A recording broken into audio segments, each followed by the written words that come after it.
At the moment, I have the following items excluded from the consent agenda. Items 1, 12, 16, 17, 18, 19, 20, 21, and 22. Are there any additional items that members of the body would like to have excluded from the consent agenda?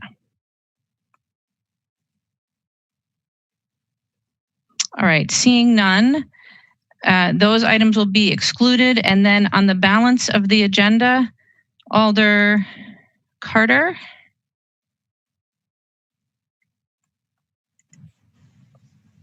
A motion? Yes, I move adoption. Alder Verveer? Second. Moved and seconded for the consent agenda. Is there any objection to recording unanimous vote on the consent agenda? Seeing no objection, we'll record a unanimous vote on the consent agenda. And that will take us to item number 1, which is the appointment of Michael Haas for confirmation of a 5-year term as city attorney. Alder Carter. There we go. I move adoption of 60504, submitting the appointment of Attorney Haas. Alder Verveer. Second.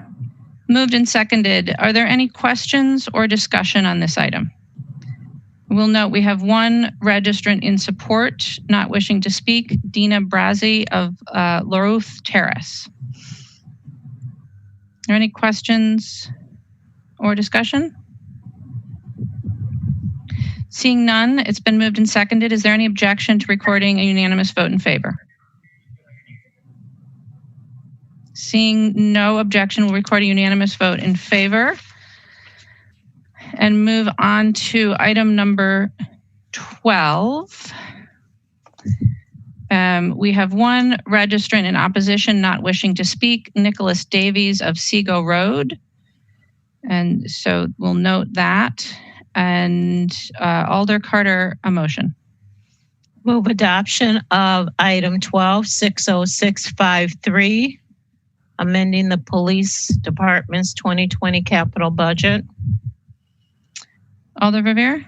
Second. Moved and seconded. Are there any questions for staff on this item? Alder Furman. Thank you, Mayor. I have a question for MPD. I'd like them to further define what police intervention equipment is. All right, we have a number of folks here.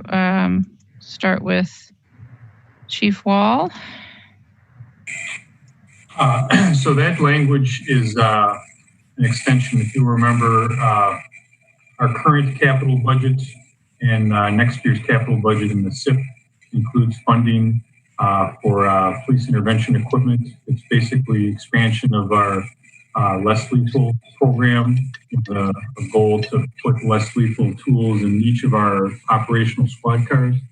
And as we have started the research and testing and evaluation process for that, and sort of getting some cost estimates, we realized that the money in the existing budget was not going to be sufficient to outfit all of the squad cars. So that's why this request is incorporated. Okay. Can you be a little bit more specific what that stuff is? Is that tear gas? Is that tasers? I mean, what exactly does some of that equipment look like? So all that we're talking about with this initiative is a less lethal launcher. So right now we have, beanbag rounds either from shotguns or other launch, like 40 millimeter launchers are basically the two platforms out there. And so we're still doing some testing and evaluation to determine which one of those is the most effective for expansion. But that's what it's talking about. I don't anticipate that we will purchase any tasers out of this funding. Tasers are are going to be a big funding challenge for us down the road based on the longevity of devices and sort of a different model the manufacturer is going to in terms of pricing. But I don't anticipate that is going to be part of this. So it's exclusively either replacements for the shotguns or for the 40 millimeter launchers. Okay, thank you. Thank you, Alder. Are there any other questions for staff? All right, seeing none. Is there any discussion?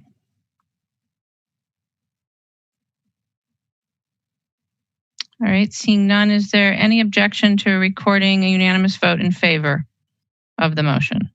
Alder Kemble, request a roll call? Yes, please. All right.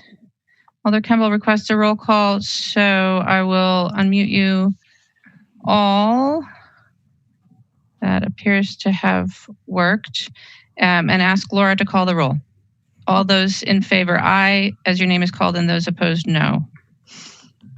Alder Carter, Aye. Alder Furman, Aye. Alder Kemble, No. Alder Harrington McKinney, Aye. Alder Moreland, Aye. Alder Verveer. Aye. Mayor, there are 5 ayes, 1 no. Thank you, Laura. 5 ayes, 1 no, the item passes. And that brings us to item number 16. We have a number of folks registered for public comment. And we will start with, let me mute you all again. Apologies. We will start with Jen Neuls of Paw Street in support, wishing to speak, to be followed by Anthony Flynn. Hello, can you hear me? Yes. Hi there. 2 of the most important recommendations from the OIR MPD review report are the installation of an independent auditor and a citizens oversight board. I will remind the committee that the report was accepted 2.5 years ago, yet no action was done until this independent auditor position was added to this year's budget. We are now over halfway into the year with the funds for the position just gaining interest in the city's bank account, with no action until the community demands for change grew so deafening that you could no longer ignore it. And now we have a rush, hush process to create a police auditor position that will report to the mayor. This position significantly differs from the original intent of the recommendation, and it is unacceptable. Now, to the full committee, alders, and other leaders, we need real substantive change, and we need to start by implementing the recommendations from the OIR report that was delivered 2.5 years ago. If the current committees, council, and mayor will not take action, I assure you that I personally, along with all of these other voters and community members, will hold you accountable until those changes are made. I strongly support Resolution 60764 to create the Civilian Oversight Board and strongly oppose Resolutions 60777 and 60778 for the Mayor's Police Auditor position. I yield. Thank you.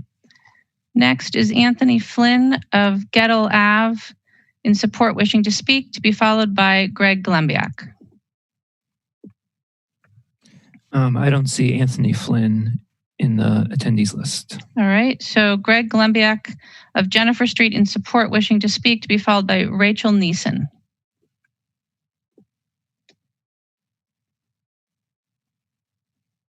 Greg?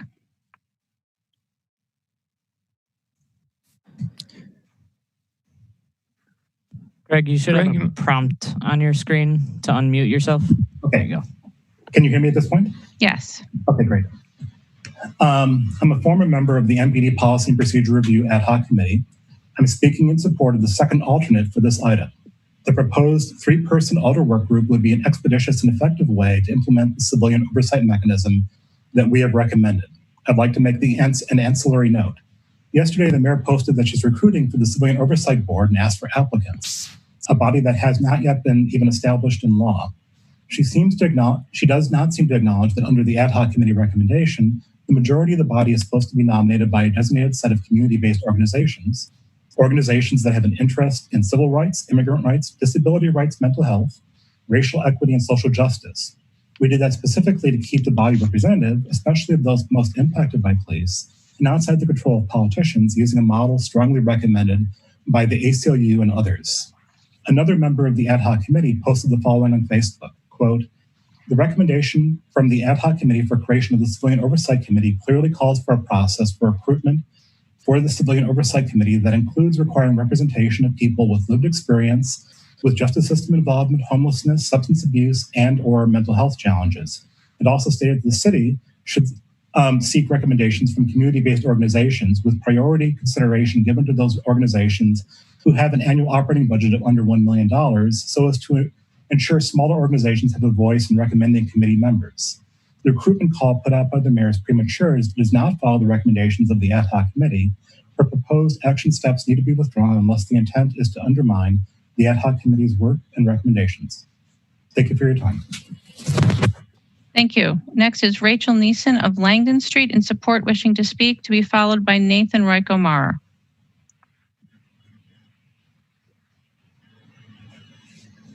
Do we have Rachel? No, Rachel is not in the attendees list. Okay. Nathan Royko M of Arena, Wisconsin in support, wishing to speak, to be followed by Tyson Vitale. Hey, everybody. This is Nate Royko Maurer, a founding member of the community response team, and I want to voice my strong support for the second alternate resolution as written by Alders Campbell and Bidar, because I believe it will implement the recommendations of the Independent Monitor and Civilian Oversight Board exactly as written in the Madison Police Department Policy and Procedure Ad Hoc Committee final report. These two elements are the cornerstones for ensuring not only that the other 175 recommendations are implemented as true to form to what the ad hoc committee recommended as possible, but also brings us as close as any city in the United States has come to a true community oversight board of the police that isn't neutered by an inability to have independence or real teeth. And from what I can read, the mayor's version of this, the mayor's alternate, is designed to kick the legs out from under the independence of the independent monitor. If we do that, we will have wasted $500,000. We will have wasted 5 years of time spent by the ad hoc crafting one of the most comprehensive and carefully thought out body of recommendations that I've ever seen. And it would be an affront to those groups in the streets that have been calling for community control of the police for years and years. Black people who have been at the wrong end of police abuse for so long, who have been crying out for greater control over how they are policed. And I don't think you can take a knee in support, quote unquote, of BLM and put a knee on the neck of the independent monitor. It is a hypocrisy that will not stand, and we are all watching. Thank you. Thank you. Next is Tyson Vitale of Dell Drive in support, wishing to speak, to be followed by Amelia Royko M. Hi, can you hear me? Yeah. Hi, everyone. So first, I want to just say that I am calling to support the second alternate written by Alder Shiva Bidar and Rebecca Kemble. I strongly support it and think it is the best move and way forward to actually implement the work that's been done by the ad hoc committee. And second is, I just have an ask basically for the mayor to start listening to the folks that are in the streets. The folks are speaking up, because this is yet again another example of, I feel, us not being listened to. I want to thank Rebecca and Shiva for actually listening and creating this alternate bill, but the original that was put forth is not adequate. It is not. It seems like it's just trying to basically not implement the things that the OIR report actually put in place that we took years and years to put forward. And Mayor, please start listening to the folks that are in the streets.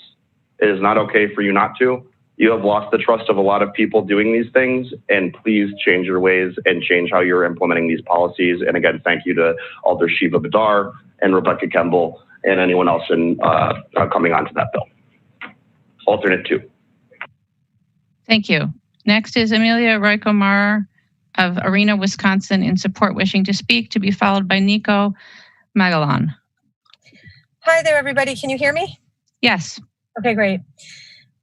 So I'm just wanted to speak in support of the second alternate resolution 60764, written by Alder Kemble and Alder Bidar, and has the support of several other alders, and obviously the ad hoc committee. There was so much talk about respecting the integrity of the ad hoc committee's report. Well, here it is. The 2 most important recommendations. Where's the respect? Now you understand why we asked for temporary oversight. The reason why this group was able to put out such a great product is because it was transparent and public and done where the people who would impact most could see it. And everything you've done, Mayor, since then has been behind closed doors. And I was promised personally that these recommendations would be implemented as is. A lot of people were. And what you ended up delivering was you eliminated the power to conduct independent investigations. You eliminated the responsibility of overseeing implementation of the recommendations of the MPD Policy and Procedure Ad Hoc Committee report. You eliminated the power to subpoena witnesses. You eliminated the power to direct MPD to conduct further investigations if they find their investigations of a complaint to be insufficient. You eliminated their power to independently appoint an outside investigator for complaints against the chief or higher ranking officer. You eliminated the power to retain independent legal counsel. The requirement that the person hired for the independent auditor position not be a former cop. You eliminated that. You eliminated the requirement that a person have background in civilian oversight of law enforcement. You eliminated the recommendation that they should have sufficient background in civil rights and equity. You eliminated the job responsibility of covering policy changes and recommendations in annual reports. You eliminated the job responsibility of providing ongoing status reports. And you eliminated the power to appoint counsel to represent aggrieved individuals at the Police and Fire Commission. What are you doing? And really, who do you think you are to ignore the people when we have spent $500,000 and ad hoc spent 4 years of their life, and some of us have been at this for 8 years? Have you seen the photographs of Paulie and Tony and Michael and George? Have you really looked at it? This isn't about your legacy campaign. This isn't about having your name all over everything. This started well before you showed up, and I didn't see you anywhere around then. Listen to the people. Thank you to all the alders who are. Thank you, Alder Kemble and Alder Bidar, for coming together. Thank you, Matthew Brongen, for stepping in and offering a great compromise. Ad hoc got it right. They talked to experts for 4 years, including those most impacted by the police in our city. Honor that, respect it, and please pass number 16, the second alternate of resolution 60764. And please, Mayor, stop messing around. Thank you.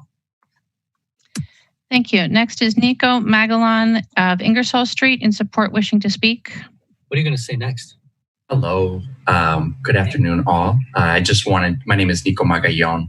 I just wanted to note quick first that despite the message out of you all's proverbial window, which was clearly laid bare last night, I see that you all were able to act very quickly to move resources for less lethal launchers based on scarcity being articulated by the police. And so I just find that a bit shocking. It kind of defies the current energy of the moment right now.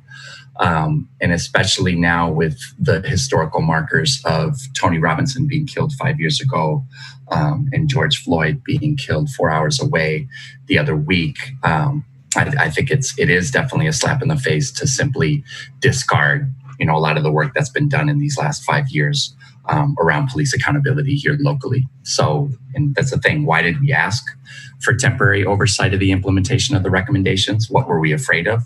Well, we were concerned that some of you would actually allow MPD to derail the strong civilian oversight mechanisms as written in the ad hoc report, and that's exactly what has happened. So the new version of the independent monitor brought to us by the mayor, council president Sherry Carter, and the Madison Police Department, it's gutted all of the parts of the resolution that the ad hoc committee wrote. All parts that evidence and experience say would have made for more effective than any other community oversight mechanism that currently exists in the entire country. We were promised that the integrity of the recommendations for civilian oversight would be respected. But instead, we've gotten at least 12 different examples now of a significant breach of trust and accountability. And I find that 100% unacceptable. And I really am urging you all to stop harming people for your political gain. And so what we do is we demand that you restore the respect and the integrity of the internal monitor position and the civilian oversight board now, as written by that ad hoc committee, and stop all the political games involving these recommendations. You can do that in a few different ways. Number one, support number 16 on this agenda, the version of the agenda here, which is the second alternate resolution of number 60764, as authored by Alders Kemble and Bidar, which it'll implement the recommendations for the independent monitor and the civilian oversight board exactly as written in the MPD and Policy and Procedure Ad Hoc Committee final report dated last October. This way we get the most community control of the police possible under current state law. We also want you to keep the work as listed in the second alternate resolution to Alder Rebecca Kemble, Alder Sheba Bidar, Alder Donna Moreland, with the suspension of the rules so that all community members can talk freely without time limits with this work group during the meetings. And so finally, I want to object to the items number 17 and 18 on this committee's agenda. Items 17 and 18 represent the mayor's efforts to derail oversight and present the toothless, non-independent monitor that only she can control. And finally, keep open and transparent all future handling of anything involving Madison Police Department Policy and Procedure Ad Hoc Committee final report. No more power grabs, no more shady backroom deals, you all. Thank you. Thank you. That's the last of our registrants that wish to speak. I believe the members of the committee have a significant list of other folks that have registered on this item that you can go through. And if not, staff will provide that. Are there any questions for any of our registrants? All right, seeing none, thank you to all of the registrants. And Alder Carter, a motion. I need you to unmute, Alder Carter. I keep forgetting that part. Sorry.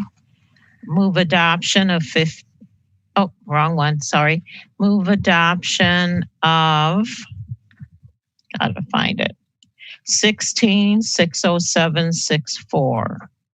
Alder Kemble? Point of order, what version of that is being moved? The alternate.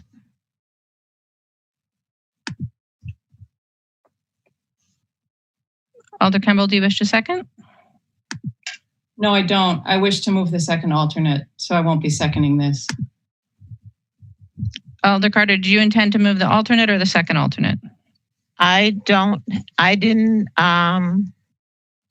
it can be the second alternate. I'm just going by the agenda and it says the alternate. If Alder Kimball would be so kind, she could have said that the second alternate is the one that we should be moving. So do you want to start out with the alternate and then go to the second alternate? I'd just like you to clarify. What process would you like to do? If you could clarify that you're moving the second alternate, then I would second that.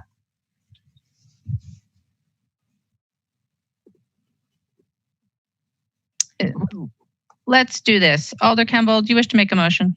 I wish to move the second alternate. Is there a second for that? Alder Revere? Second, the second alternate resolution. Thank you. Alder Kemble, do you wish to speak to the motion? Yes, I do. Please. So this second alternate creates a 3-person Alder work group that will work urgently and quickly to write the ordinances that will lay the ground out for the entire independent oversight mechanism that the ad hoc committee has recommended that this council adopted in January. I believe our motion was to adopt the report with the recommendations. This work group is necessary because there is a lot of legal groundwork that needs to be done before it can be implemented. There is a lot of organizational groundwork that needs to be done, and there is a lot of budgetary groundwork that needs to be done before we can actually implement that. And work group is also necessary so the public can participate in this process and understand what's happening and why it's happening. We have demanded publicly transparent processes around police accountability ever since I came on the council in 2015, immediately after the killing of Tony Robinson. And this was literally the first piece of work we took up when us 7 new class of 2015 alders came on board. We formed the ad hoc committee with a very small budget. A year later, they told us that they needed a bigger budget for the kind of quality analysis they needed in order to make the recommendations. When that item was before us, we were threatened publicly by the then chief of police. And our response to that was to create an alder work group such as this to really figure out what is the council's authority over the police and to make some interim recommendations. So there are 4 of us still on this council who are on that work group. We know how painstaking that work was, but also how we made that open and transparent work. And that was the first work group that I had been involved in that adopted a practice of suspending the rules for anyone participating to speak freely and to share and to be part of the discussion process. That has since been replicated in other groups and is a recommendation by the Task Force on the Structure of Government that we continue to use that mechanism to allow deeper and better engagement of the public. So after that work group was able to come up with its report with 13 recommendations in a relatively short amount of time, because we were a small group of alders, we allowed a lot of participation, so there wasn't a lot of post-meeting, questions from folks, and we did it all above board and in public, and it was a really excellent process. So this is why Alder Bidar and I are proposing a 3-alder work group for this. Number 1 meeting is getting alders to find times we can meet is difficult in the best of times. And now that we have to cope with, Zoom technology and all of that, it's just going to be the most efficient way to get this work done quickest is to coordinate the schedules of 3 people and not more than that. But of course, any alder can come, participate, share, and we hope the public will also come, participate, share, although the scope of this work group is very tight. It really is just doing the legal, financial, and organizational foundation building for the implementation of the recommendations as written in the ad hoc report. So that's what we're putting in front of you. That's what I believe we collectively agreed to last January. We failed to get an interim oversight committee to oversee the implementation of these recommendations early in the year, but now we just need to do it. And these are by far the top 2 most important recommendations, which had been prioritized by the ad hoc committee itself in their memo to us last July. And that's why we actually passed these 2 particular recommendations, plus the recommendation to institute root cause analysis for critical incidents back in August. So it's beyond time for us to get moving and to do action on this. And we can't just do it haphazardly. We can't just do it out of a sense of, we need a good press release tomorrow. We have to do it mindfully with the faith that the ad hoc committee has put in us, that the community has put in us, that we will do this in an open and transparent and expeditious process, but we need to do it right. And to do it right, that means to write an ordinance creating the whole office that will integrate the functions of the Civilian Oversight Board and the Independent Monitor, and then do the budget amendments to adequately resource it. So I am urging you all to vote for this, and I'm done. Thank you, Alder. Alder Carter. Did I hear correctly that you're urging us to pass this so you can have a good press release tomorrow? I believe that was the opposite, Alder, but Alder Campbell? No, that's not what I said. I said we can't be doing this for the sake of good press releases. We have to have faith, do it with the faith, and stay true and do it with integrity to the ad hoc report. We can't just, quick make decisions, although the work is indeed urgent. And those of us who have agreed to be on this task force are prioritizing this in our lives so that we can meet frequently, do our due diligence, and set up the foundation that's required. I have a question for Attorney Haas. All right, Alder. Is he still on? Attorney Haas is here with us. Attorney Haas, Attorney Haas, can you talk about the work groups and if the council members can create their own work group? Sure. And this is for the rest of the body. Sure. Alder Carter, the ordinances do not preclude the council or a committee from creating a separate subcommittee or work group or separate sub-body. There is an ordinance, as you know, that allows the president to create a subcommittee with the consent of CCEC, but that does not preclude the council as a body under Robert's rules from creating its own subcommittees or work groups. Okay, thank you. Sure. Thank you, Alder.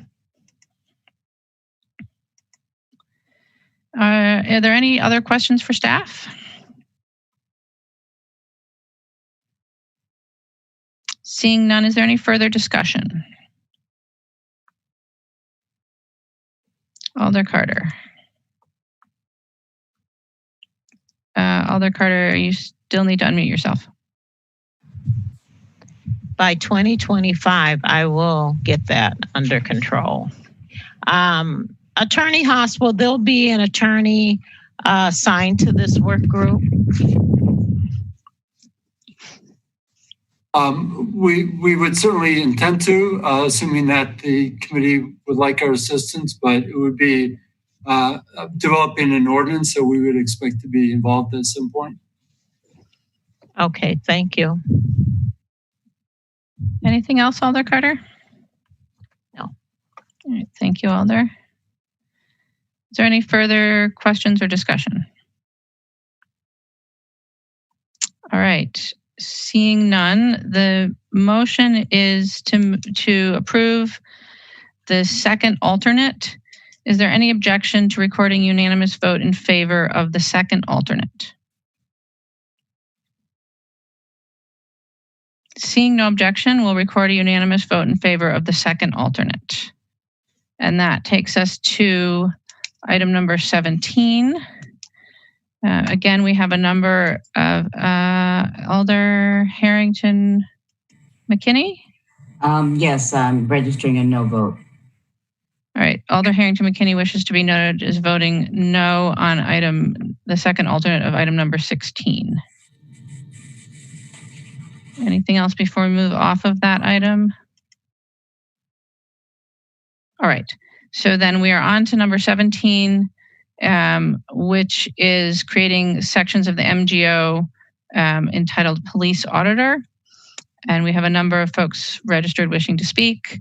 We'll start with Julia Levine of Johnson Street in opposition wishing to speak, to be followed by Gregory Gelem. Do we have Julia with us?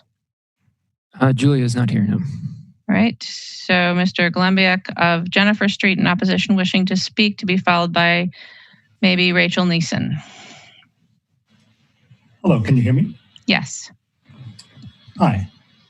The mayor's amended position description still continues to eviscerate the independent auditor powers laid out in the ad hoc committee report. It's added back some stuff, but does not match the recommendations of the ad hoc committee report. I want to be very clear about that. All ad hoc committee members I've heard from want our recommendations implemented in full. The mayor wants this done quickly. It's far more important that they get done right.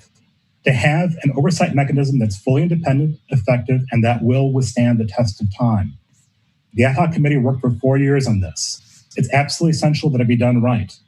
I agree with the following from the League of Women Voters. Quote, the League of Women Voters urges referral of items 17 and 18 on today's agenda for the Finance Committee to the Alder Work Group created by the second alternate in item 16. The ad hoc recommendations need to be implemented in full using a fully transparent process. We need a process with integrity. I'll just give some examples of how the amended position description continues to disempower the independent auditor. Our report recommendation, quote, the Office of the Independent Monitor should have authority and funding to retain and use independent legal counsel, end quote. Police oversight professionals told the committee this is essential for adequate power and independence. Position description appears to be completely stripped.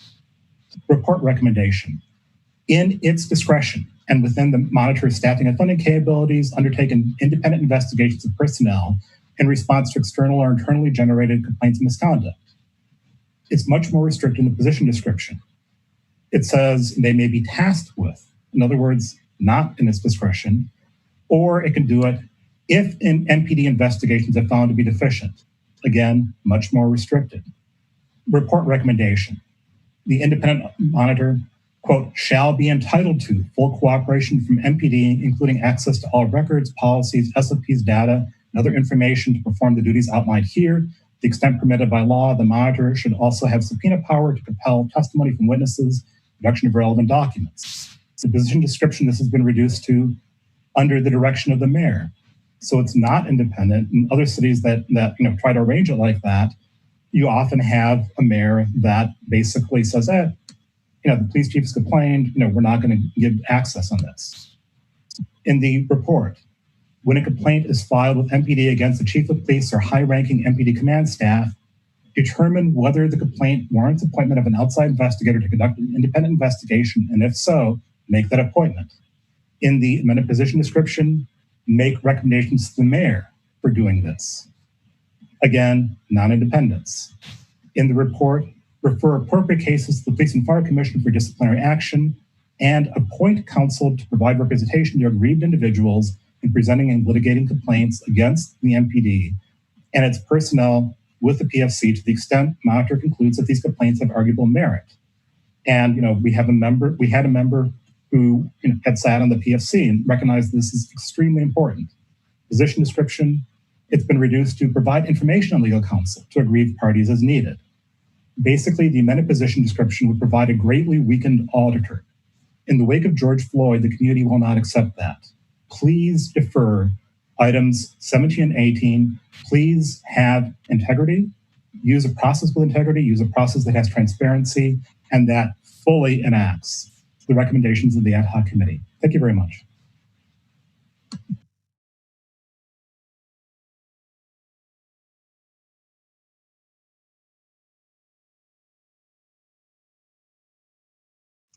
My apologies. I put myself on mute. So next is Rachel Niesen of Langdon Street in opposition wishing to speak, to be followed by Nathan Royko M. Hi, my name is Rachel. I am a clinical social worker here in Madison, working in the substance use field. I unfortunately didn't have as much time as I wanted to prepare for this, but I essentially want to thank Gregory for everything they said, because I think they said it perfectly, and I agree completely with them. This Civilian Oversight Board is essential for the safety of our Black and Brown community members, as well as our trans and queer community members who are disproportionately brutalized and villainized by our police department. And as we implement the Civilian Oversight Board, we need to do it. We need to do it correctly, and we need to be following the recommendations of the ad hoc committee. I guess I do want to say, so I have seen the violence from the Madison Police Department, both in my work as a social worker and also more recently as a resident of Langdon Street.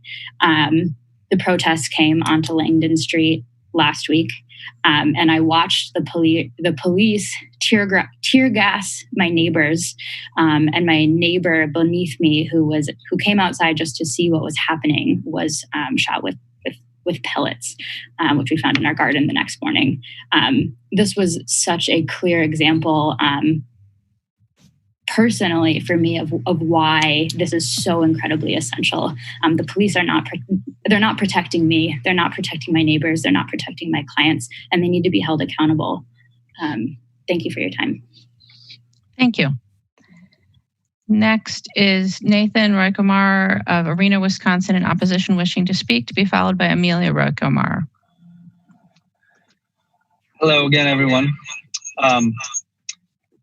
This new version of the Independent Police Monitor, brought to us by the Mayor, Council President Carter, and the Madison Police Department, has eviscerated the most important key parts of the position that ad hoc wrote. All parts that evidence and experience say would make it more effective than any other community oversight mechanism that currently exists in this country. I think it's important to let that sit, because most community oversight boards that have been created have failed.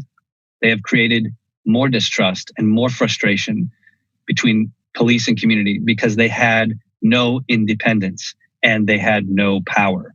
They were simply a place for people to air their grievances impotently. The mayor and company want to throw all the good work away, snatching defeat from the jaws of victory for what appears to be, as far as I can tell, because I can't figure it out, some kind of legacy padding self-deal.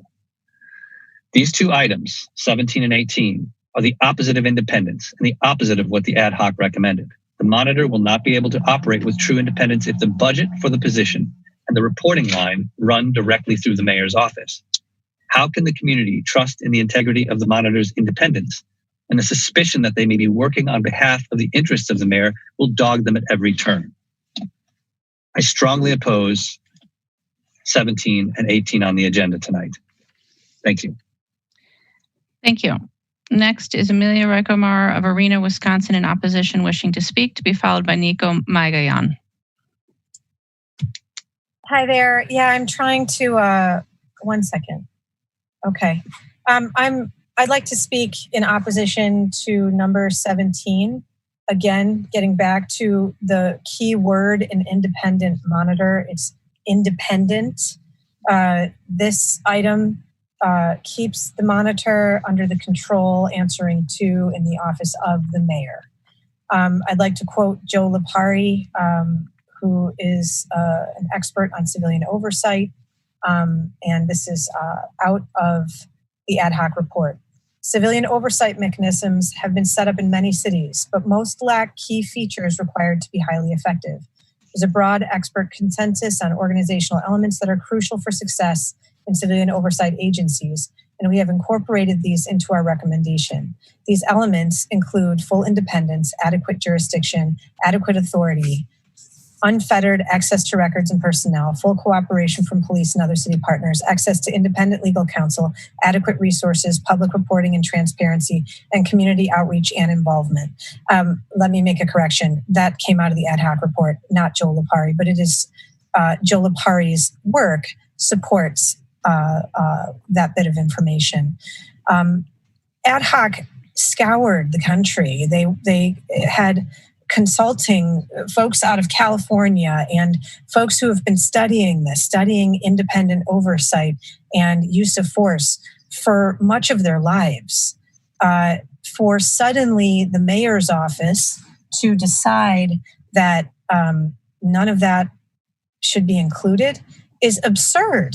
Again, it's sort of like waking up in the twilight zone here. I don't know what's going on with all of this, but it's just the antithesis of what we've been working for so long, what the people have been asking for. And frankly, it just blows all trust in the mayor's office, including in Deputy Mayor Cam McClay, former NPD captain, out of the water. So please, alders, do not support this. Anybody who supports the former 16 and then supports this, I mean, that makes no sense. Please vote it down. Thank you. Thank you. Next is Niko Magallón of Ingersoll Street in opposition, wishing to speak. Yeah, hello everyone. This is Niko Magallón again. I'm speaking in opposition to number 17 and also number 18 since they seem to be linked. I wanted to actually detail the 12 different ways that we found that this new version of the independent monitor brought to us by the mayor, the council president, and the Madison Police Department has really gutted all the parts of the position that the ad hoc wrote that really maintain community oversight mechanisms. So number one, they eliminated the power to conduct independent investigations. 2, they eliminated the responsibility of overseeing implementation of the recommendations of the MPD Policy and Procedure Ad Hoc Committee report. And that was one of the core reasons OIR wanted an independent auditor set up. Number 3, they eliminated the power to subpoena witnesses. 4, they eliminated the power to direct MPD to conduct further investigation if they found MPD's investigation of a complaint to be insufficient. 5, they eliminated the power to independently appoint an outside investigator for complaints against the chief or a high-ranking officer. 6, they eliminated the power to retain independent legal counsel. 7, they eliminated the requirement that the person hired for the independent auditor position not be a former member of MPD. 8, they eliminated the requirement that the person have a background in civilian oversight or law enforcement, I should say. Number 9, they eliminated the recommendation that they should have sufficient background in civil rights and equity. 10, they eliminated the job responsibility of covering policy changes and recommendations in annual reports. 11, they eliminated the job responsibility of providing ongoing status reports. And 12, they eliminated the power to appoint counsel to represent aggrieved individuals at the Police and Fire Commission. So again, we have at least 12 different ways that these new recommendations really defy both the letter and the spirit of the work that was done preceding that in the ad hoc committee. And also furthermore, just in my reading of it too, is it kind of follows in the tradition of what we saw for all of those years under Paul Soglin, where he really turned the mayor's office into this ivory tower, this opportunity to command and control and basically subvert the power of committees underneath and the will of the people. And so, again, I think that this is a major departure from what we need as the people right now in terms of community control of police. And I think that you all should vote no against these, even if just for the 12 different reasons that I stated, that it violates the different spirit and letter of the work that was done before it, all the hard work and hours and money that was spent to really do justice by Tony Robinson's family and our community as well. And to make sure that things like that and what happened with George Floyd in Minneapolis never happen here again. And that should it happen, that these are going to be the different ways that we uphold integrity and follow a process that reestablishes trust with the community. So I urge you all to vote no and vote oppose of number 17. Thank you. Thank you. We have a number of folks that registered as available to answer questions. I'm not sure if they're actually on the line, but I'll read their names. Jen Neuls, Melissa Warrener, Madeline Doon, and Aaron Kelly, all registered in opposition and available to answer questions. And I should note that you should have a list of additional registrations not wishing to speak. Do we have any questions for any of our registrants? Alder Carter? I do not have a question for the residents. I do have a question for the city attorney. Thank you. Okay, we'll get there. Alder Kimball? Nope. All right. So then, Alder Carter, let's get a motion on the table first. Move adoption of number 1760777, creating section 3.034 Madison General Ordinance entitled Police Auditor. So it's been moved. Is there a second? Alder Furman? Second. Thank you. All right, moved and seconded to adopt. Now, questions for staff. Alder Carter. Thank you. Attorney Haas, can you tell me if the city is allowed to pay for an attorney to, how do I want to say this? Is the city allowed to pay for an attorney to go up against the MPD? And that didn't flow right, but I hope you can answer it. Well, it's a good question, and I know that there's been a lot of discussion about retaining or recommending or providing assistance to individuals who want to file a complaint or a lawsuit against the city, and the auditor or the oversight board having the ability to assist those parties. It's something we are still looking at, frankly. I think that there are some issues that would have to be addressed. For instance, if the city the city attorney's office or the auditor as a city employee is recommending or referring individuals to specific attorneys, I think that potentially is an issue under the ethics rules that attorneys have. The rules of professional responsibility for attorneys establish when there are conflicts. And it would be difficult, at least in my mind, having just thought about this briefly, to think that the attorney for the city as an organization can get involved in recommending a specific attorney for a party who's potentially filing a lawsuit against the client.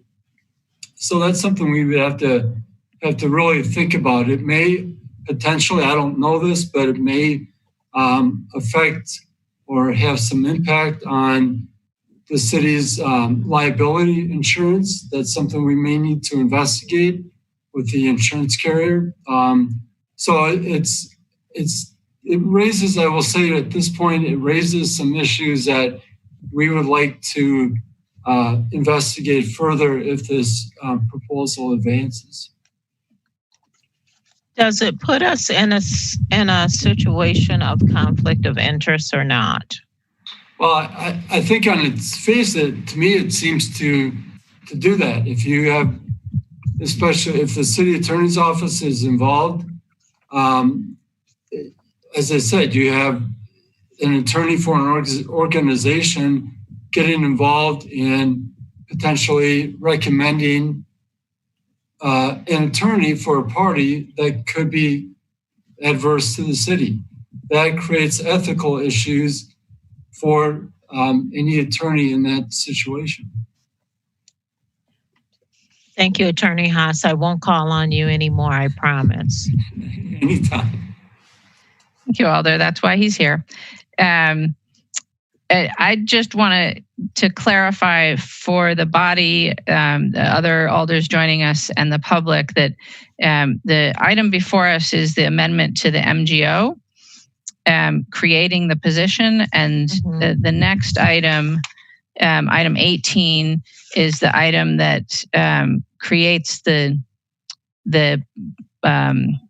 I don't know the right word for it, but the contours of the position description, and the budget, et cetera. So just to be clear on which is which. We have a number of alders now, starting with Alder Furman. Still questions for staff? I'll actually wait for item 18 to ask my questions. Thank you. Okay, Alder. Alder Skidmore, questions for staff? Thank you. Question for soon-to-be City Attorney Haas. I had numerous conversations and correspondence with your predecessor, Mike May, about the responsibilities and authorities of this committee and the auditor versus the statutory responsibilities and authority of the Police and Fire Commission. And I heard a litany of duties that allegedly the auditor will be doing, and they sound like they overlap or are the same as what the PFC would do, and I don't think that's quite appropriate. Would your office be reviewing any proposed ordinance to make sure that it follows state law and not just what the report would like? Yes, I expect we would be doing that. I don't know how many of the alders have seen. There was a memo that Attorney May did, I think back in 2005, that outlined the various authorities of the Police Commission, Police and Fire Commission, the council, the mayor, the police chief. That is a good starting point, I think, for a discussion about the responsibilities and authorities of those various actors. But to answer your question, we would certainly be reviewing the ordinance to make sure that it is consistent with state law. Thank you. And that's where I was going with this. Could you forward that email, if you still have it, to all alders so that can refresh our memory? Sure. Thank you very much. That'll be all. And I won't be, that's a comment I would have had about 18 as well. Thank you. Thank you, Alder. All right. Alder Campbell, questions for staff? No, I'd like to make a motion. All right. Alder Moreland, questions for staff? I don't have a question for staff, but I was wondering if we could go back and I can ask one of the registrants a question. Is there any objection to allowing Alder Moreland to ask a question of a registrant? Seeing none, go ahead, Alder. I would like to ask Dr. Glembeck a question. Is the objection to 17 is where the position will be housed? Because as the mayor said, this is just creating the position. So I'm trying to understand the objection to 17. The objection to 17, like 17 and 18, are a couple pair. There hasn't been adequate vetting. The position description, even the amended position description, is a gross deviation from the recommendations of the ad hoc committee. Basically, this is something that needs to be thought through and deferred. So that's, basically I'd like to see the recommendations of the ad hoc implemented in full. And that may affect how the ordinances are written. Okay, so I have a question either for Attorney Haas or the mayor. So what is the effect? I mean, do these two ordinances or two resolutions have to be separate, or can they be together?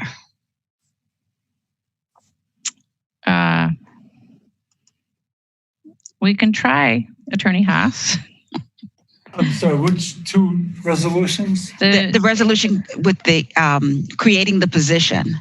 17 and 18. I did 17 and 18. Yeah. I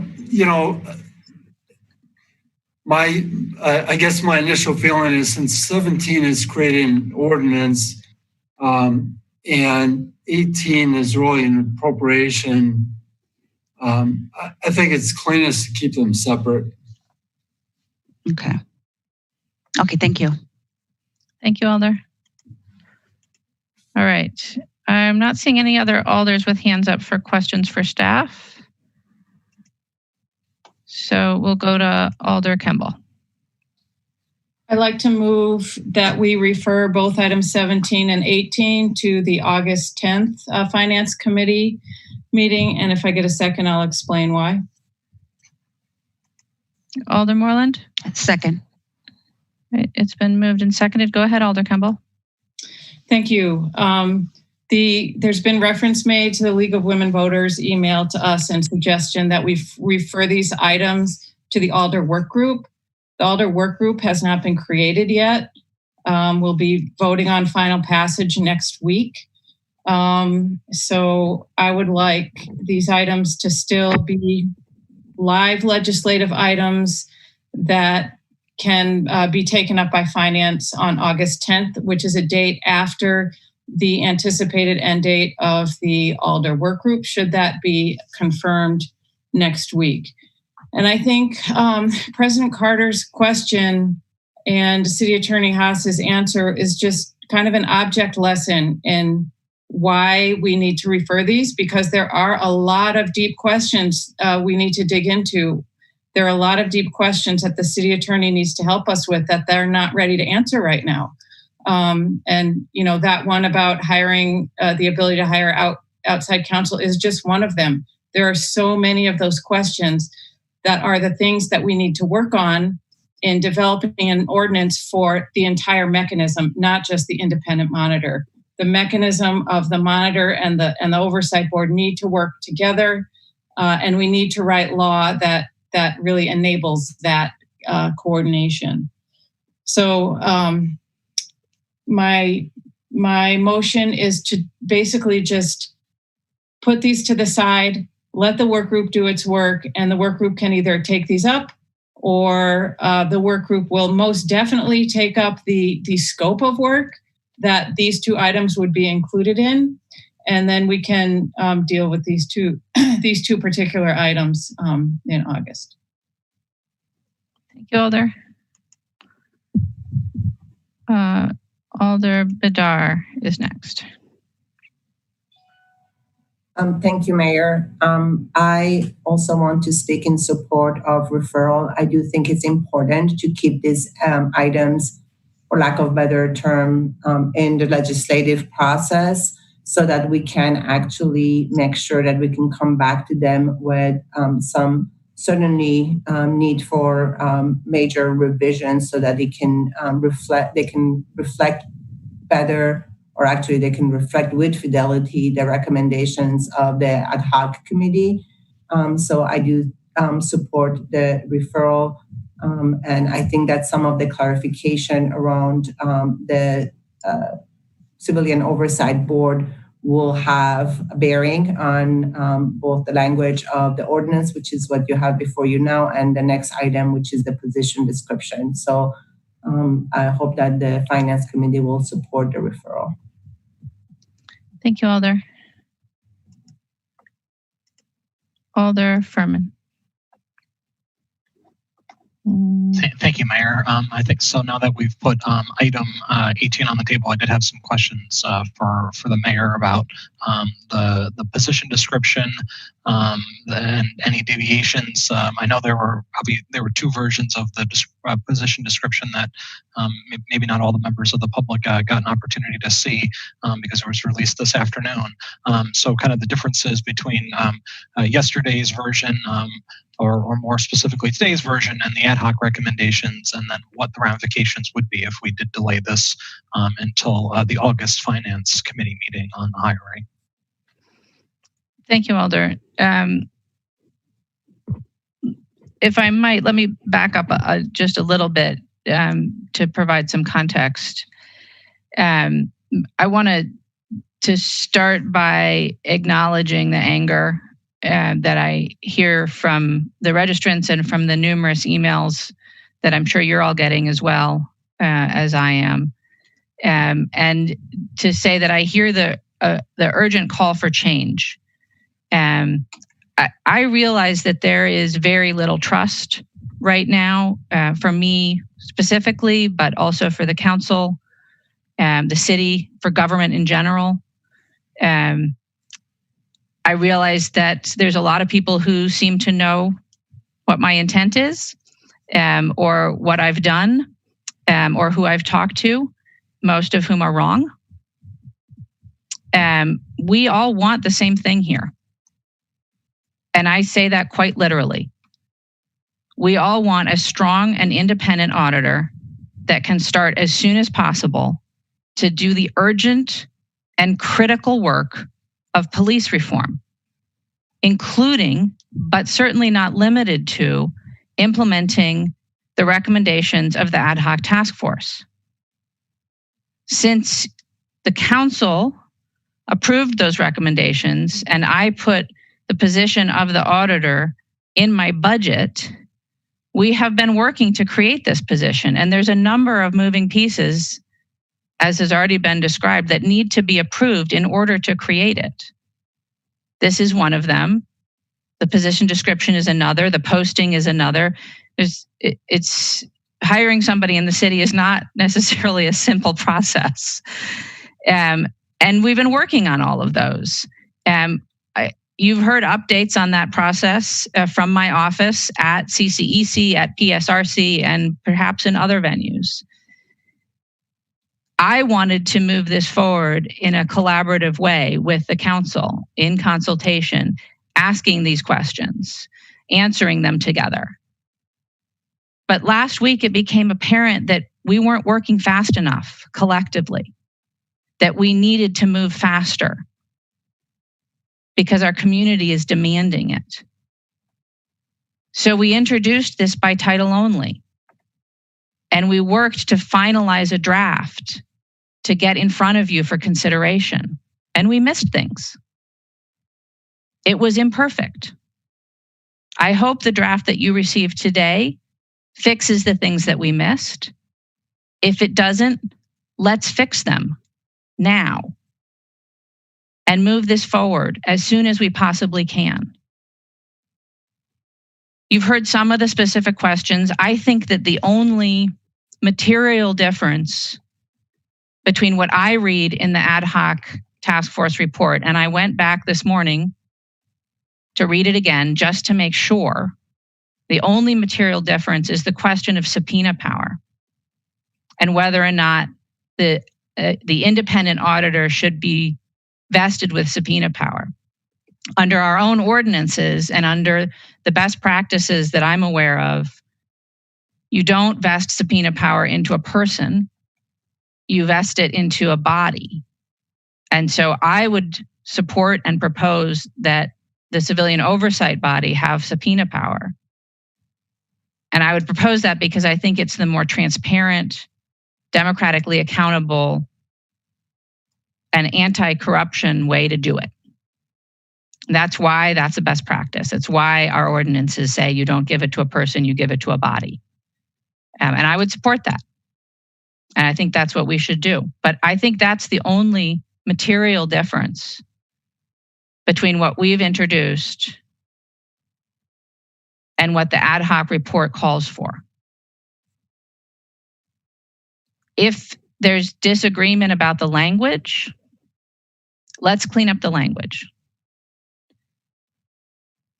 But in good conscience, I have to push us to do this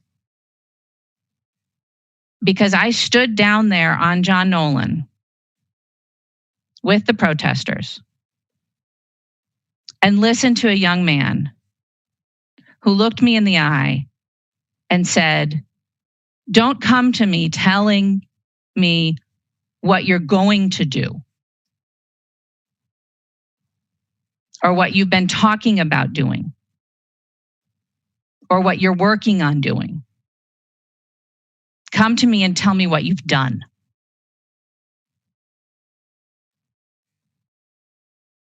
And so while I'm sympathetic that this is complicated work, and I'm sympathetic to the desire to discuss it more, I think this one is pretty straightforward. I think we need to create an independent auditor position. And I think we need to do it now. If this body or the council is not comfortable with it being in my office, let's create a different department. I have no need for this position to be in my office. What I need is for us to create this position and get somebody hired. It will take us months to hire somebody. Why add additional months to make it impossible to hire somebody this year? Let's move this forward. Let's answer the call that we're hearing from the community for real action. And let's get the expertise that we need to really tackle issues of police reform. I desperately want this person on staff. I want their independent thought and advice and work. And I hope you do too. Alder, I don't know if that answered your question. Thank you, Alder. Did you have anything additional? All right. Alder Harrington McKinney. Thank you, Madam Mayor.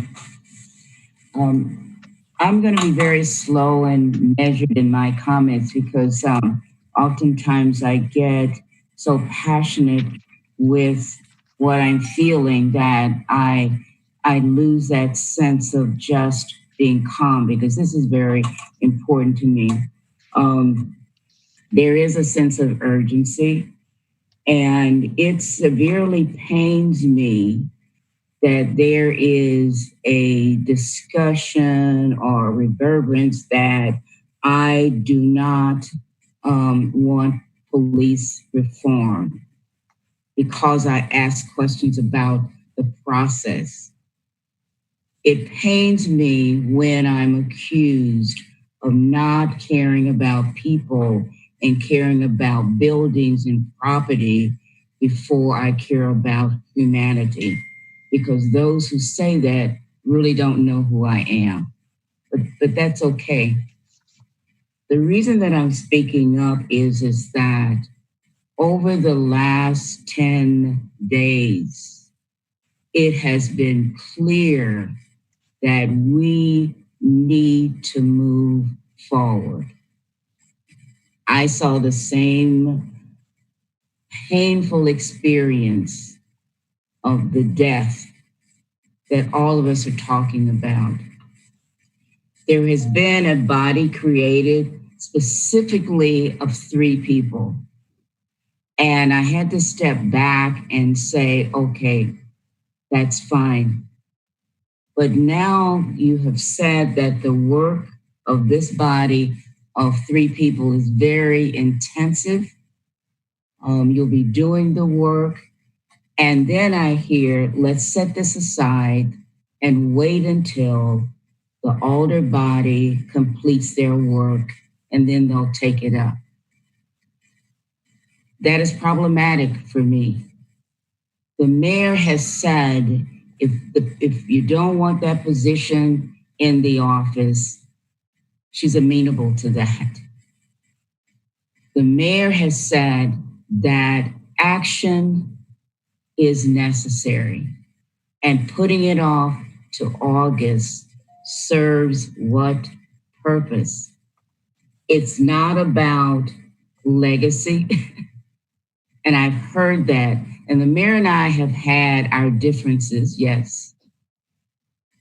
But this whole situation of COVID-19 and the death of a young man, a young man, and the passion and reserve that his family carried forward is an example of change is needed.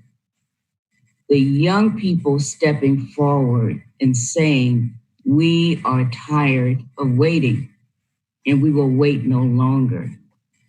The faith community stepping forward and saying, we're not going to ask you to wait any longer. And so I am going to support this because we are at a crossroad of action. People are tired of saying this will change. Wait until we get to it. And this is another example, and it's a contradiction. It is before us. We can wordsmith it if it's not what you want it to be, but we must move forward in diligence and show people that we heard you. We're moving forward, and that's what we should do. And so you have a very select group that's working on what was just passed. I don't have that before me. That was 60764, resounding support of the second alternate. Let them do their work. I am also recommending that there be a work group that's established to specifically work on items 17 and, is that 17? Yep, 17 and 18, but work collaboratively. And let's move forward and show the committee show the population, show the community that we heard them, that we are working together. It is time that the Madison City Council not work in divides. This can bring the work together. It must come together. It sickens me that we have become so divided in an issue that we all want. Don't say I am not for reform. I'm a Black mother whose child could have been laying in the streets of Ferguson, Missouri, where Michael Brown was killed. Don't say I don't care about reform. Don't say I'm led by the police, because you don't know me. But I absolutely know that we are in a point in time where the Black community, those who are most invested in change, are saying that they're not going to wait anymore. And to ask us to wait until the work of the recently formed Alder Committee just is not consistent. And so I implore the Finance Committee to see a way path forward that we can work in collaboration and get something done. Please reconsider and support these two resolutions, these two items. Thank you. Thank you, Alder. Alder Carter. Thank you. I will not be supporting having these two items go to the work group. I think these two items need to be passed. And I'm going to tell you why I think these two items need to be passed. Because African Americans are 12% of the population in the US. And yet we're 35.4% of the population in the US prisons. We need to work on getting both items up and running. The longer we take to do it, the more people are going to say that we did not hear them, we are not doing anything, et cetera, et cetera. I think is unfortunate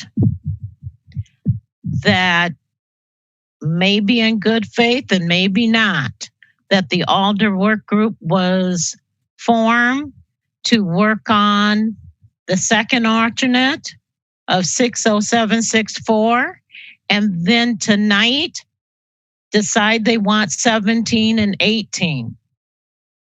I think that's unfortunate. And I think that 17 and 18 must go forward. We need to work with Harper. We need to work with the mayor. We need to work with whoever we need to work with to get this done, get it advertised, get the person in, and it's going to take a while. This isn't like next week we're going to have someone sitting there saying, I'm the auditor. We need some action. And any other day, you'll be saying we need to move forward now. And today is putting on the brakes. And I am not going to support giving 17 and 18 to the Alder work group.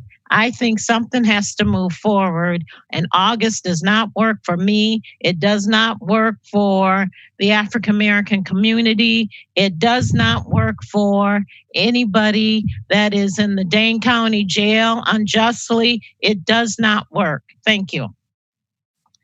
Thank you, Alder. Alder Kemble. Thank you. I would like to bring some clarity to this discussion. I know under item 16, there were 3 different versions, but what we just passed charged the work group with creating an ordinance to establish independent civilian oversight over MPD, including provisions for civilian oversight board and independent monitor. Number 2, it identifies the budget and other support needed to ensure effective functioning of the Civilian Oversight Board and Independent Monitor.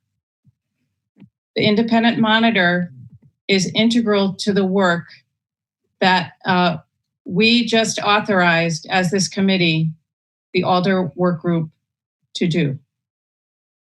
My motion to refer these 2 items is not to refer the scope of work until August, is to refer these 2 particular items to August.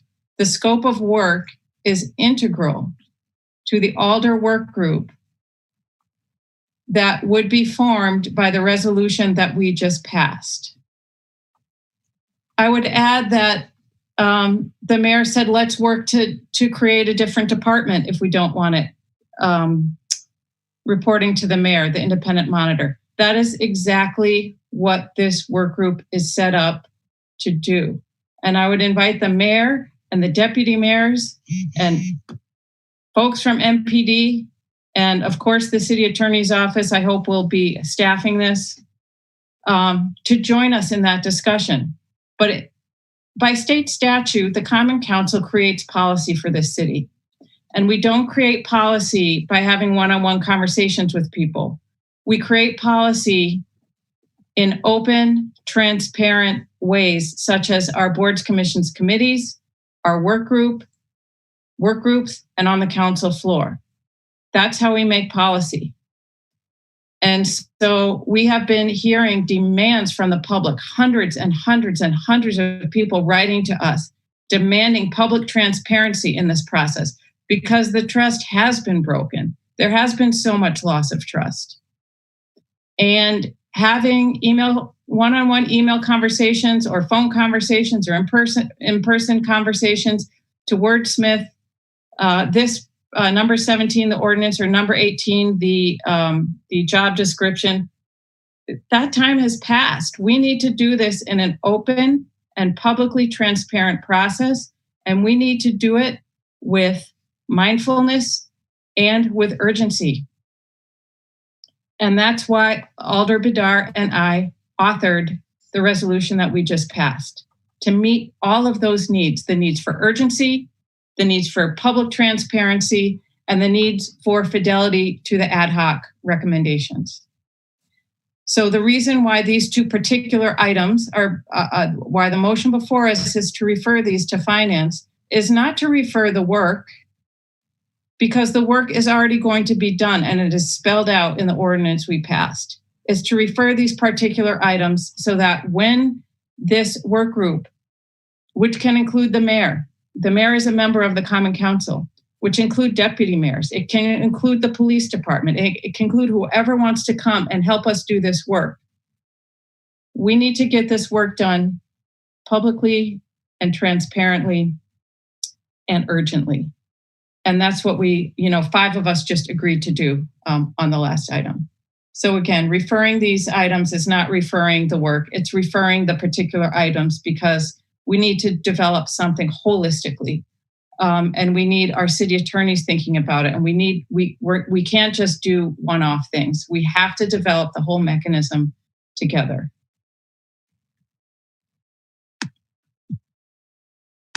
Thank you, Alder. Alder Furman. Thank you, Mayor. I actually want to try to make something a little bit clearer and possibly correct notions that we passed anything today. This board doesn't pass things. This board makes recommendations for the Common Council to pass. So I don't want to see reports in the media tomorrow or tonight that says that we passed the creation of an independent civilian oversight board or that we did anything passing. We are just making recommendations this evening, and this will give the Common Council the ability to take the Finance Committee's recommendations into consideration to make a decision. I think if we look at referring this to August, this means that we will not approve this position for posting until September. The next council meeting after our August finance meeting, I believe somebody said this would be referred to the August 9th meeting of the council, but there's only one council meeting that month, and it would be on the 4th. And so I guess this would be referred to the 11th. This would not go in front of the council until September 1st, which means the job would not be posted for another 3 months. And it would take several months to get that position hired. And we're looking at the beginning of next year to have somebody start in this position. So about 6 months from now. I don't think that's acceptable. I think we have the ability to modify this position definition from now until Tuesday. We have the ability to modify it even after Tuesday. If that committee comes up with tweaks that they'd like to see, I think we're pretty close to where the ad hoc committee is. I think there probably needs to be some tweaks to make it clear that the oversight committee, for example, would have the subpoena power. So somebody does have subpoena power and it's not an individual. But I think these tweaks can be made throughout the process, but we can get this position posted up and start looking for a hire. And then frankly, if we modify it between now and next Tuesday, if we modify it even, after the position is posted, we can still have applicants, we can still get things going. And we have the ability, even after this position is hired, to modify the position. We can move it out of the mayor's office, on Tuesday. We can move it out of the mayor's office in August. We can move it out of the mayor's office after the person is hired. There's nothing that stops us from doing that. I think this idea that anything is written in stone, it needs to be clear. Nothing we do is written in stone. Our laws are living and breathing documents, and we are going to learn from our mistakes and fix things if there are mistakes. But I think there's an opportunity to fix this. If people think there needs to be fixes between now and Tuesday, I think there's another opportunity to fix it after that work group is created and figures out the exact implementation of the oversight board. But I think we need to take action tonight and make a recommendation to the council for next Tuesday's meeting that they move forward with posting this position and move forward with finding the right person. Thank you. Thank you, Alder. Alder Foster. Thank you. Yeah, I guess I want to highlight a couple things. One of them is something that I've been hearing really clearly is the need for public oversight and involvement in this work. And I just heard Alder Furman talking about everything that we can do between now and Tuesday. And of course, none of that would be public work. And I think we have failed as a council, right? I mean, we got these recommendations delivered to us on a platter last year, and we accepted or adopted them. And as is often the case, we didn't have a mechanism to deal with them, right? The same thing happened with the TFOGs. We had the years and years of work, some really solid recommendations. We accept the report, and then we realized, okay, now what?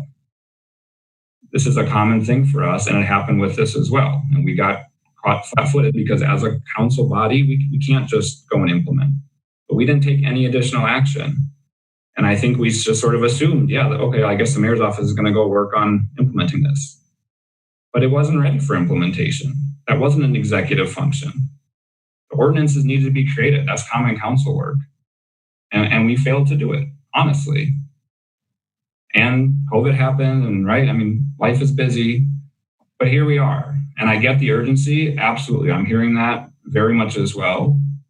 But the idea that we're going to, something that a first draft that has been really rejected broadly by everyone that's been writing into us, that have had no opportunity to have a say into it, that we're going to somehow smash it together and we'll make some now new revisions and just get it in front of us on Tuesday and pass it quick, makes zero sense to me. And I feel like there really is a failure here to understand how the Civilian Oversight Board and the Independent Monitor are a pair. They can't be taken up separately. The final report said, we thus recommend the creation of an independent monitor overseen by a civilian review board as our first recommendation. Those aren't two separate things. We can't have a group of alders working on the details of the ordinance for a civilian oversight board. And we've already gone and hired a police monitor, an independent monitor. It makes no sense. And I reflect back on the work of the TORC, the Transportation Ordinance Review Committee, and others, group of alders working on ordinance revisions. They took on both the Department of Transportation ordinance as well as the several boards, committees, and commissions related to transportation. They did all of that work together and ultimately put forward a package that made significant updates to the Department of Transportation, outlined the duties of a newly imagined Director of Transportation, as well as corresponding new board and commission to move us forward with transportation policy. And as soon as that was done, we then had the mayor's office create a position description for the Director of Transportation. It was basically just copying what was in the ordinance. I appreciate the urgency. I appreciate the mayor's office trying to respond to what we're hearing from the community and trying to rush and get something pushed out here. But we cannot create a position description before we have the office established in our ordinances. So it's unfortunate that we're here. It's unfortunate that we wasted 6 months, 9 months, but we're here, and it makes zero sense to rush forward and start recruiting for something that we don't even understand if it reports to the mayor or if it reports to a civilian oversight board that we don't even have defined yet. I mean, this just seems really, really obvious to me. And I think the idea of saying, well, I stood up for action and a sense of urgency, that just feels a little cheap to me, to be honest with you. And it's regrettable that we are here, and I feel accountability, and I hope all the rest of the elders do as well. But this is part of our dysfunction as a common council. It's something we need to improve on. But we can't sacrifice this work and save 2 months of effort and put something forward that's not fully baked and that doesn't respect the work in the recommendations. So I'm fully supportive of this referral, and I hope the rest of hope Finance Committee is as well. Thanks. Thank you, Alder. Alder Harrington McKinney. Thank you, Madam Mayor. Let me just correct a statement that was just made, is that everybody has been writing in and their voices have been heard. That is not correct. Because the text that I'm getting is that the African American leadership, Black voices, they have not been heard. So everybody that you're talking about does not include the body, the population that is most effective. So I just want to be clear with that. The second thing that I want to bring up is that since the work of the Transportation Commission that was slighted, it was not a 3-member body. It was not a 3-member body. The third thing that I want to bring up is that the scope, the large scope of what this work will look like, and to have it to be restricted to a 3-member body is problematic to me. And there was no consideration of expanding that work group, and to have that work group be responsible for all of those items becomes problematic for me as well. And so the consideration is that we move forward, or we consider adding to the 3-member body that came out in that resolution. It was very specific. All the alder has spoken to it, and it was written that way. And the communications that I've seen is the thanking the 2 alders for writing it very specifically like that. But it is problematic for me to look at that whole scope of work being delegated to 3 individuals. Even for the work of the ad hoc committee, it got down to, in the very end, it was a 5-member body, and they wanted to add another person to it because of having quorum problems.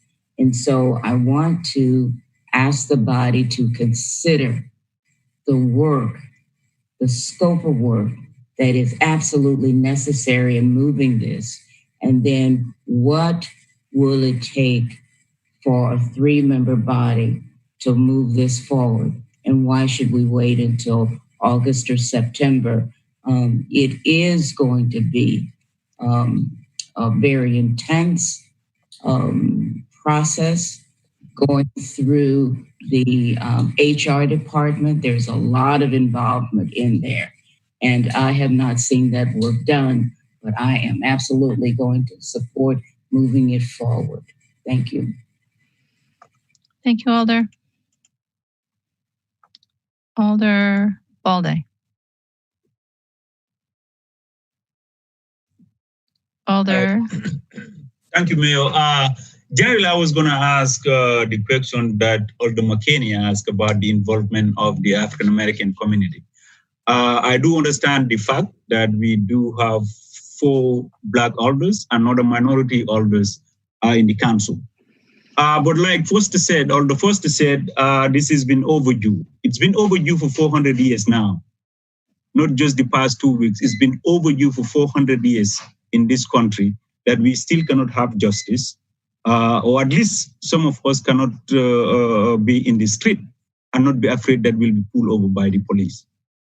And so with this opportune moment, I do not think we should rush.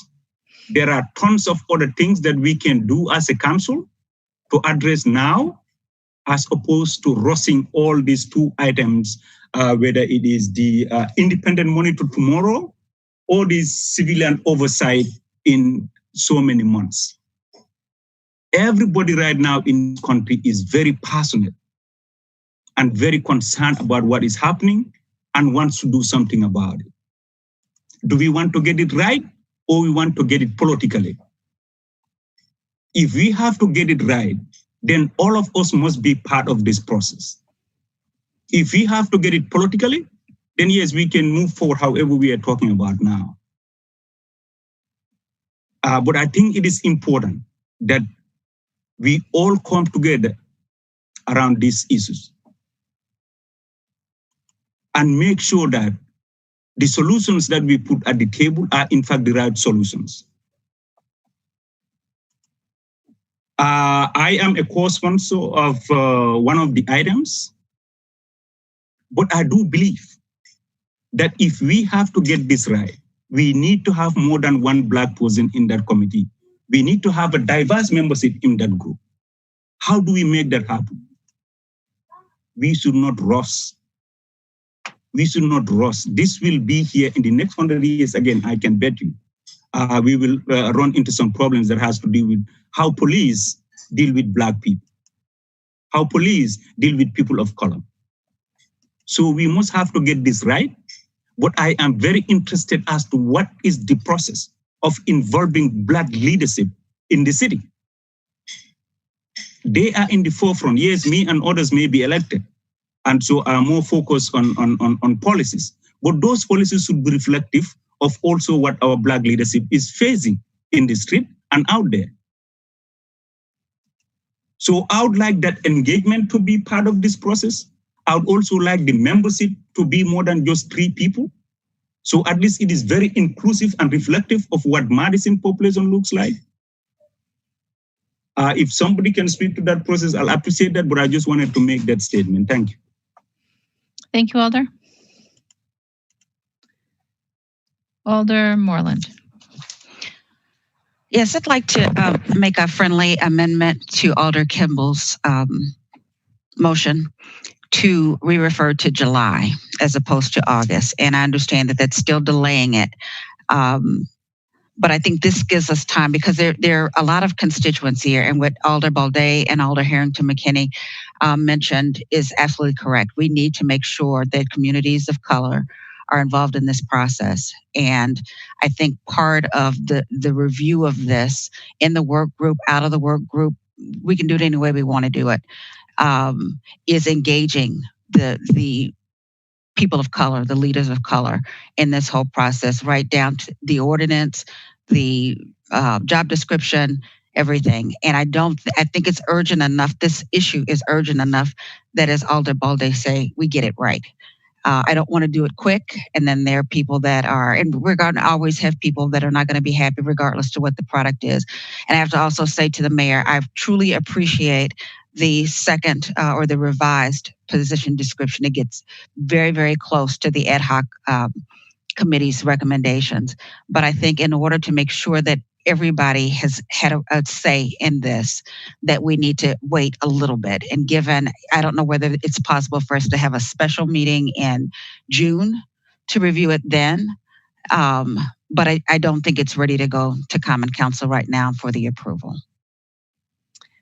Thank you, Alder. Just to clarify, your motion would be to refer to the a July finance meeting. And I may look to staff to tell us when we would be normally scheduled to meet in July. Okay. We have meetings scheduled for July 20th and 27th. So Alder, are you proposing referral to the July 20th meeting or the July 27th meeting? Well, that would almost defeat the purpose of referring it from August until July. Is there any way that a special finance committee meeting can be called? Yes, we can call a special meeting. Perhaps your motion would be to the first finance committee meeting in July. Well, not until, I mean, if it's July 20th, then no. I mean, if we could do this earlier than that. I guess that's my question. What I'm saying, Alder, is that since we don't have another meeting scheduled in July yet, we can't refer it to a meeting that's not yet scheduled. But I would be happy to call a special meeting of finance if that's a request. And Yes. so I'm just trying to figure out how to for you to craft a motion that would be appropriate at this point. To re-refer this to the first meeting in July, with the, I don't know if I can put this in, with the expectation that a special meeting will be called earlier in July. All right. So the motion is to refer this item and item 18, Alder? Correct. Both to the first finance committee meeting in July. It requires the consent of the body for the motion to be friendly. So is there objection to replacing the current motion, which is to refer to August, with Alder Moreland's motion to refer to July? Alders Carter and Harrington McKinney, I see your hands are up. Do you object? No. I have a friendly amendment to the amendment. All right, we're getting pretty deep into the weeds here, but let's hear it. Mine's very simple. I want to expand the committee to 5 people. Okay, Alder, that is a separate item, so let's deal with the date question first, and I'll come back to you on the definition, and we can discuss that. So is there any objection then to replacing the motion to refer items 17 and 18 to August with a motion to refer items 17 and 18 to the first finance meeting in July? Alder Furman? Can we include in that there are 2 council meetings in July? There's one on the 14th and the 21st. And so I think the idea of, having it ready at the very latest for the council meeting on the 21st, obviously, ideally the 14th would be great. That way we can get it posted. I think that's a great amendment, but I think, hopefully tonight, at least letting the public know that, we would be passing it, with the goal of having it back in front of the council on the 14th or the 21st of July, I think would be fantastic. I don't know the best way to do that. I think staff and I can take that under advisement. I'm not sure that we can include it in the motion. Okay, thank you. But thank you, Alder. It's duly noted. All right, so still not seeing any objection to that being the motion. So the motion before us is to refer items 17 and 18 to the first Finance Committee meeting in July, with the understanding that staff will work to schedule that, preferably before the July council meetings. All right, so that's now the motion before us. And Alder Carter, will turn to you. Yes, my friendly amendment was to expand the work group to 5 members. And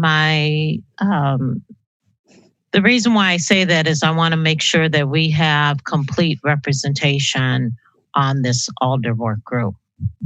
So Alder, unfortunately, that is not in order because the item before us does not concern the work group. It's the ordinance amendment on the auditor position. So okay. Item 16, if you wanted to, I would suggest we dispense with 17 and 18 first. And if you wish to move reconsideration on 16, that would be the method to get back to having that in front of you. Okay, thank you. Thank you, Alder. All right, Alder Harrington McKinney. No, I was going to ask the same question. I want to ask for reconsideration on 16. All right, so Alder, if it's all right, we'll dispense with 17 and 18 first and then come back to you for that. Yes. Thank you. All right. So on the question of referring items 17 and 18 to the first Finance Committee meeting in July, is there any further discussion? Seeing no further discussion, is there any objection to recording unanimous vote in favor of referring items 17 and 18 to the first Finance Committee meeting in July? Seeing no objection, that motion passes. Those items are referred. I would just like to note for the record that we did have a number of registrants on item 18, some of whom wished to speak. However, all of the registrants that were registered to speak on item 18 spoke on both items 16 and 17. And you have the list of folks who registered not wishing to speak, I think, in your inboxes. Okay, so that deals with items 17 and 18. And now Alders Carter and Harrington McKinney. Would one of you like to move reconsideration? I move reconsideration of item 16, second alternate 60764. So it's been moved and seconded to reconsider item number 16. Is there any discussion? Alder Kemble? I'm going to vote against this, but I suggest that for the alders who want to amend this, that you work on an amendment before council and bring that to council, because doing it on the fly like this, I think we all need to bring our ideas together, or whoever wants to bring the amendment, bring your ideas together, work on it, and bring it as a formal amendment that people can understand and that addresses your concerns directly in a way that's, written and available publicly. I would encourage you to do that instead of us reconsidering this on the fly and trying to make amendments on the floor. Thank you. Thank you, Alder. Alder Balde. Thank you, Mayor. So my understanding of the amendment is that instead of 3 members, that it be now 5 members. So I don't know if Alder Campbell is asking for a description of the role of those additional 2 members or not. But there's nothing that is changing with regards to the actual resolution, except that it be 5 members. Thank you, Alder. Just to clarify, we don't have an amendment before us yet. We're still on the question of reconsideration. Yes, but I think that's what Alder Campbell is referring to. Thank you, Alder. Thank you. Alder Abbas.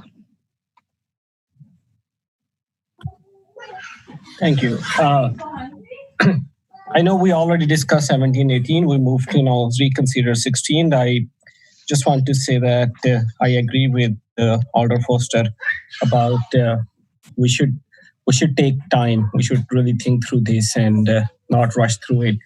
Anyhow, coming back to 16, I regarding reconsider, I think so. It's a good idea to make it more inclusive, giving opportunity to alders who really want to be and part of that work group, because in this crisis and this situation, we are all together and we do not want to leave with the feeling some of us move forward and want to take lead and others want to be part of it, but they felt like they're left alone in the process. So I will do a humble request to my fellow alders, 3 alders who are already on that work committee, or however you say that, to consider the request to have 5 of them increase to 5 and make it more inclusive. Thanks. Thank you, Alder. Alder Harrington McKinney. Thank you, Madam Mayor. I want to refer to the Alder's statement that we don't do anything on the fly. This has been a consideration of mine ever since I read the second alternate. So this is not on the fly. It has absolutely been in the core of my being that there were 3 selected alders and not an expansion of 5. And the reason that it really impacted me is that the lack of the diversity. I understand that, Alder Moreland, and thank you so very much, Alder, for you expanding your vision and speaking up. But the other thing that I'm looking at is that when we're looking at discussing and broadening this discussion, it is the districts that have a larger percentage of the African American population that is missing. It is the district that represents, even the indigenous people, and so expanding that body to 5 makes it more exactly what you say that you want and need it to be. And I didn't call for a point of order because on the agenda, it was the that we voted on 60764. It was the alternate creating the MPD oversight, civilian oversight board. It was not the the amendment that was brought forward. And so when we're talking about process and procedures, that really was out of order because that's not what was printed. And we never voted on 60764 as it is printed in the agenda. And so I definitely want to move consideration. We're not changing anything that's laid out. The scope of the work of that body was meticulously done, and I recognize that. From the beginning when I first read it, for me, the question was, why 3? Why 3? And I absolutely would implore the alders to consider expanding that body to 5. And if that's not the case, I'd like to know why. Thank you, Alder. Alder Furman.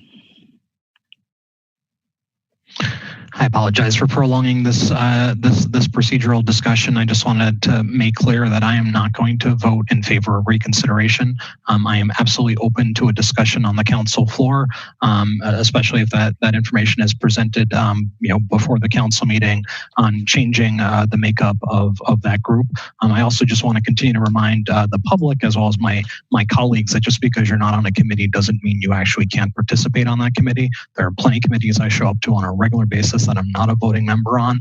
And also just remind people that the actual committees make recommendations, they don't make decisions. So, even if you're not a voting member on a committee, you still have the ability to actually vote differently or change things when it hits the Common Council and obviously by participating. So I think we had a motion to look at that second amendment. We had a discussion about that and we approved it. I think it's important for us to move on with that recommendation. And if other alders would like to see that committee definition change, go ahead and put up another alternate at the council meeting next Tuesday and hopefully send it out to their colleagues before that Tuesday meeting as well. Thank you.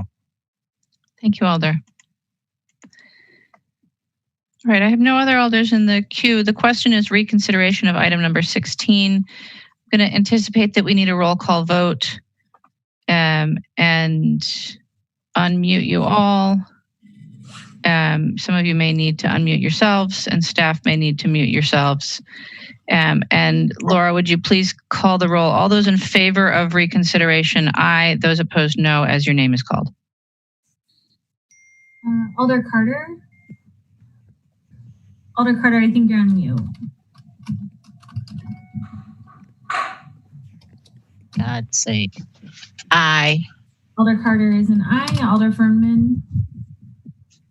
Alder Furman? No.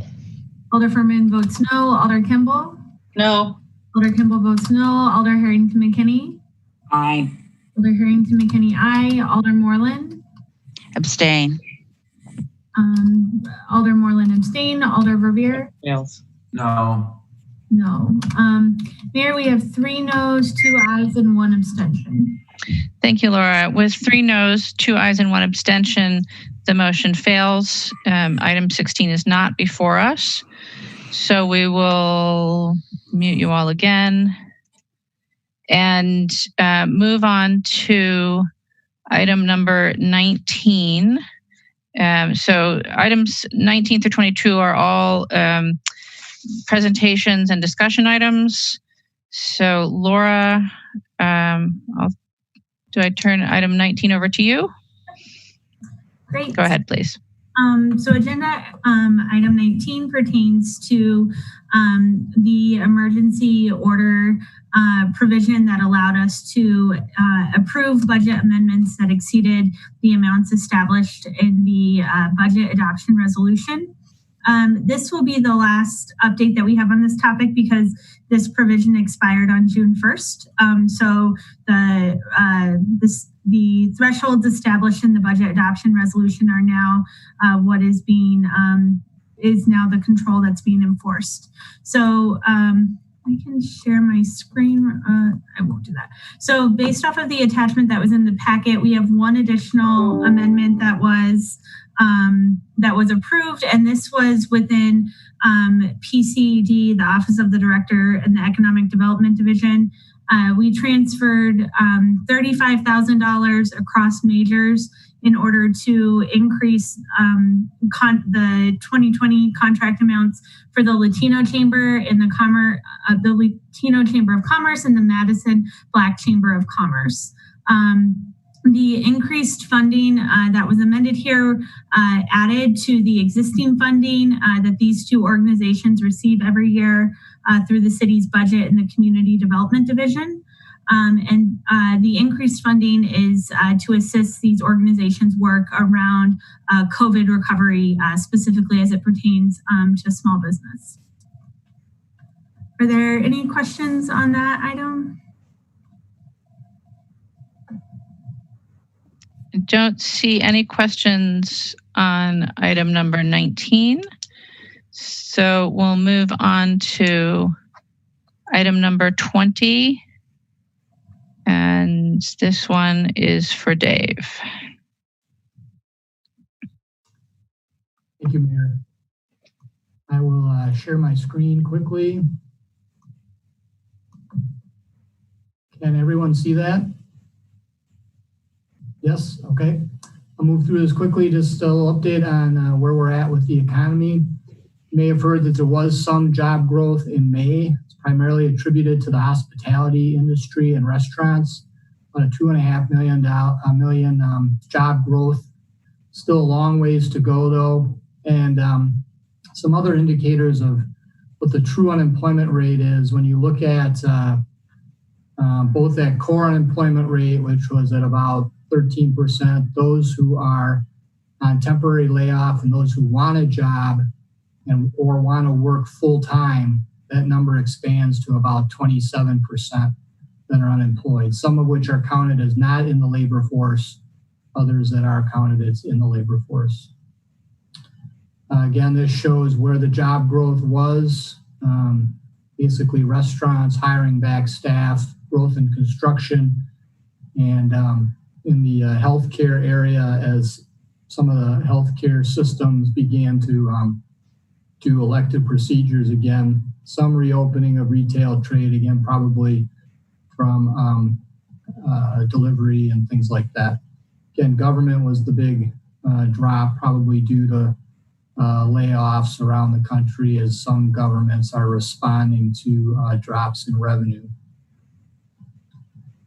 This is a projection by the State Department of Revenue looking out to 2023. That jump in the unemployment rate in 2020 to over 14%, both in the state and nationally. And we still are not returned to the sort of pre-COVID unemployment rate by 2023. It's still expected to be at or above 6%. The Atlanta Fed Reserve Bank made a projection of GDP for the second quarter, a 52% reduction after a 5% reduction in quarter one of this year. So that is, again, reflective of what's happening with the shutdown around the economy or around the economy around the country. The Congressional Budget Office came out with some updates to their projections of the effect of the pandemic on the economy. This is a look at the real gross domestic product. So this is adjusted for inflation. And this is just comparing to the 2019 baseline.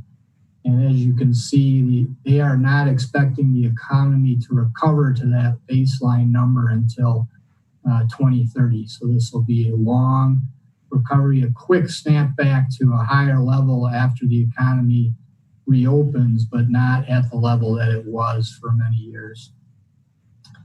In Wisconsin, the unemployment claims, these are the continuing claims, have been dropping for the past 6 weeks, but again, remain very elevated compared to more recent levels as well as levels under the Great Recession. And initial unemployment rate, claims continue to fall. This is through late May. And then this is looking at initial and continuing UI claims through the end of May, comparing Dane County, Milwaukee County, and the rest of the state as a share of each of those populations. And again, that jump as the economy shut down, and then those claims are dropping off. Continuing claims are also dropping off, with Dane County sort of flattening out, the rest of the state dropping, Milwaukee's starting to drop. That probably does reflect sort of the difference in how stay-at-home orders are being effectuated around the state now that there isn't a statewide order. There is some growth again. It's very small, modest growth in air travel. So rather than the 10% of last year, so a 90% drop in April to April, it's now an 85% drop. Some airlines are beginning to add flights. And then finally, locally, what's happening with delinquent property taxes on the commercial side in 2019. This is the May 31st due date. We had about 50 properties delinquent. That has gone up to 350. And that does include both Easttown and Westtown Mall, both of those malls. So again, that's the sort of bleed out effect of what we're seeing in the economy, this ripple effect that will probably continue for several years, even as we begin to restart activity. And then residential is also seeing a comparatively large increase. About $276,000 of interest and penalties has been waived as a result of the provision that both the council and the county board adopted recently. So that's a quick snapshot of where we're at in the economy. Thank you, Dave. Are there questions for Dave?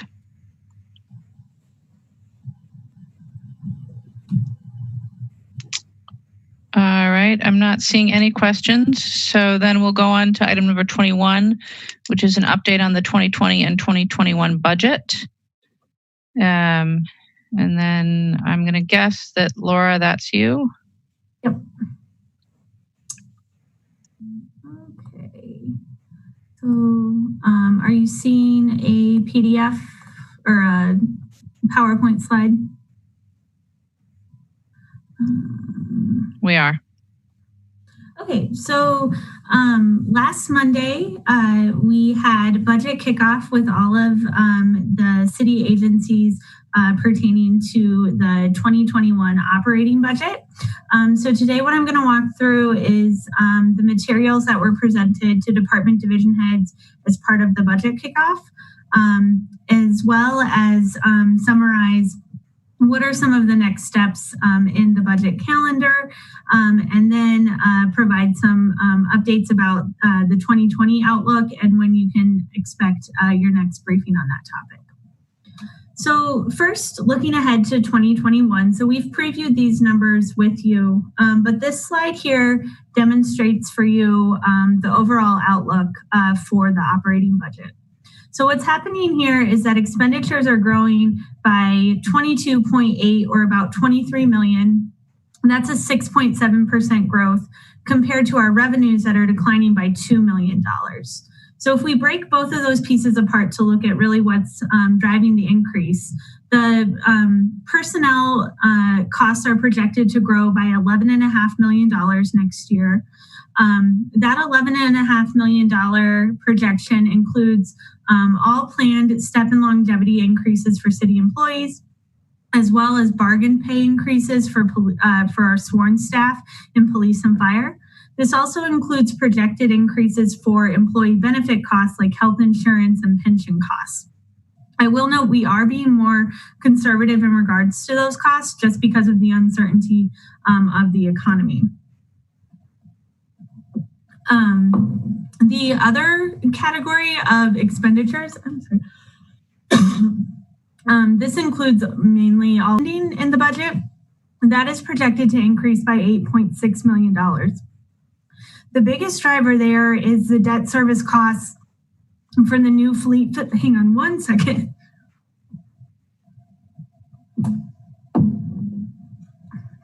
The biggest driver of the other costs are associated with our fleet rate for 2021. So as many of you know, we're opening a new fleet facility at Nukusa Trail, and we'll have to begin to fund the debt service for that facility. And because fleet is an internal service agency, that debt service will have to be recouped from the rates that it charges the user agencies. So what that means is that that debt service is going to be reflected in agency fleet rates. The majority of that we see in our general fund agencies, including the streets division, and then fire and police. We're also anticipating increased annual maintenance costs for IT systems, and this just reflects sort of an overall change in terms of how hardware and software is being purchased more as a subscription rather than an out-of-the-box hardware asset that we have for a number of years and then replace when it goes obsolete.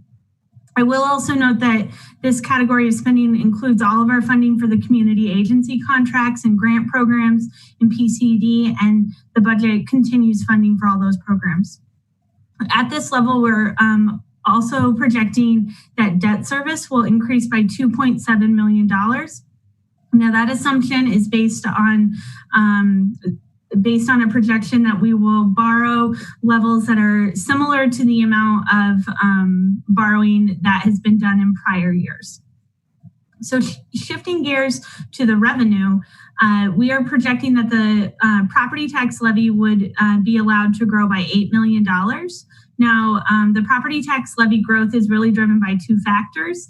The first is net new construction, which we're projecting would add $3.4 million of levy capacity.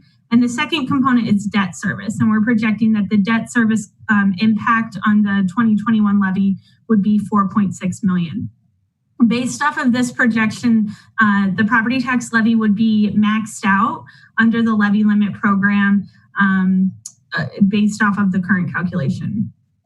And then we are projecting that local revenues would decline by $5 million. Local revenue is made up of things like our hotel tax or our room tax, building permits, various other charges for services, as well as fines and forfeitures, as well as interest earnings. These projections assume that we will, as Dave just demonstrated, that our economy will continue to recover in 2021, but we won't be back to the levels currently assumed in the 2020 budget. And then finally, we're projecting that state aid would be reduced by $5 million. And one thing to note on that is that would require action by the state legislature to change the allocation of the various programs that provide local jurisdictions with their state aid. So when you put all those things together, our worst case scenario, as you can see in these bars on this chart, is a $25 million gap. Now, if we move to a more optimistic scenario, so let's say state aid is not reduced and remains flat with its current levels, that reduction or our overall projected gap could decline to $20 million, but will not necessarily get us back to a point where our revenue growth is keeping pace with our projected expenditure growth. So as I mentioned, these are our current projections. And as all of you know, as we move through the summer months between agency requests to when the executive operating budget gets introduced at council, we receive updated information around a number of these assumptions. So some of the assumptions that would move the needle the most on these projections, the first is around the property tax levy. So as I mentioned, there's the two components that contribute to how much we're able to increase the levy year over year. Those are debt service and net new construction. Both of those final calculations come in later in the summer. In fact, the final debt service estimate will not be known until after the executive budget is introduced due to the timing of the debt sale this fall. As I mentioned as well, state aid and local revenues are conditional upon any potential action by the state legislature, although we are hearing from other jurisdictions in Wisconsin that they too are planning for a potential reduction in these revenues. Additionally, if the recovery, if the economic recovery is ahead of schedule, ahead of what we're projecting here, we may also see stronger numbers than what's currently being projected in those local revenues. On the expenditure side, our health insurance and WRS rates are set by ETF, and we receive information about our final cost for those programs during the summer months. We first receive the pension numbers at some point in July, and the health insurance numbers will come in late in August, early September. So we are projecting that those two items together would increase by $3.5 million, and obviously that's subject to the rates that we receive. And then finally, the debt service that we're projecting to increase by $2.5 million will be based off of the final borrowing that will take place in the fall. So based off of this projection, agencies were given a set of budget guidance in order to prepare their operating budgets. So in regards to agency targets, they were asked to submit a base budget proposal for consideration that was consistent with cost to continue. Cost to continue is the calculation of how much will it cost us to provide the same level of service next year that we're currently providing this year, based off of all of the costs that we know are just going to go up based off of the cost of doing business. I'll talk a little bit more about cost to continue in a couple minutes, but the biggest increase there year over year is always our personnel costs.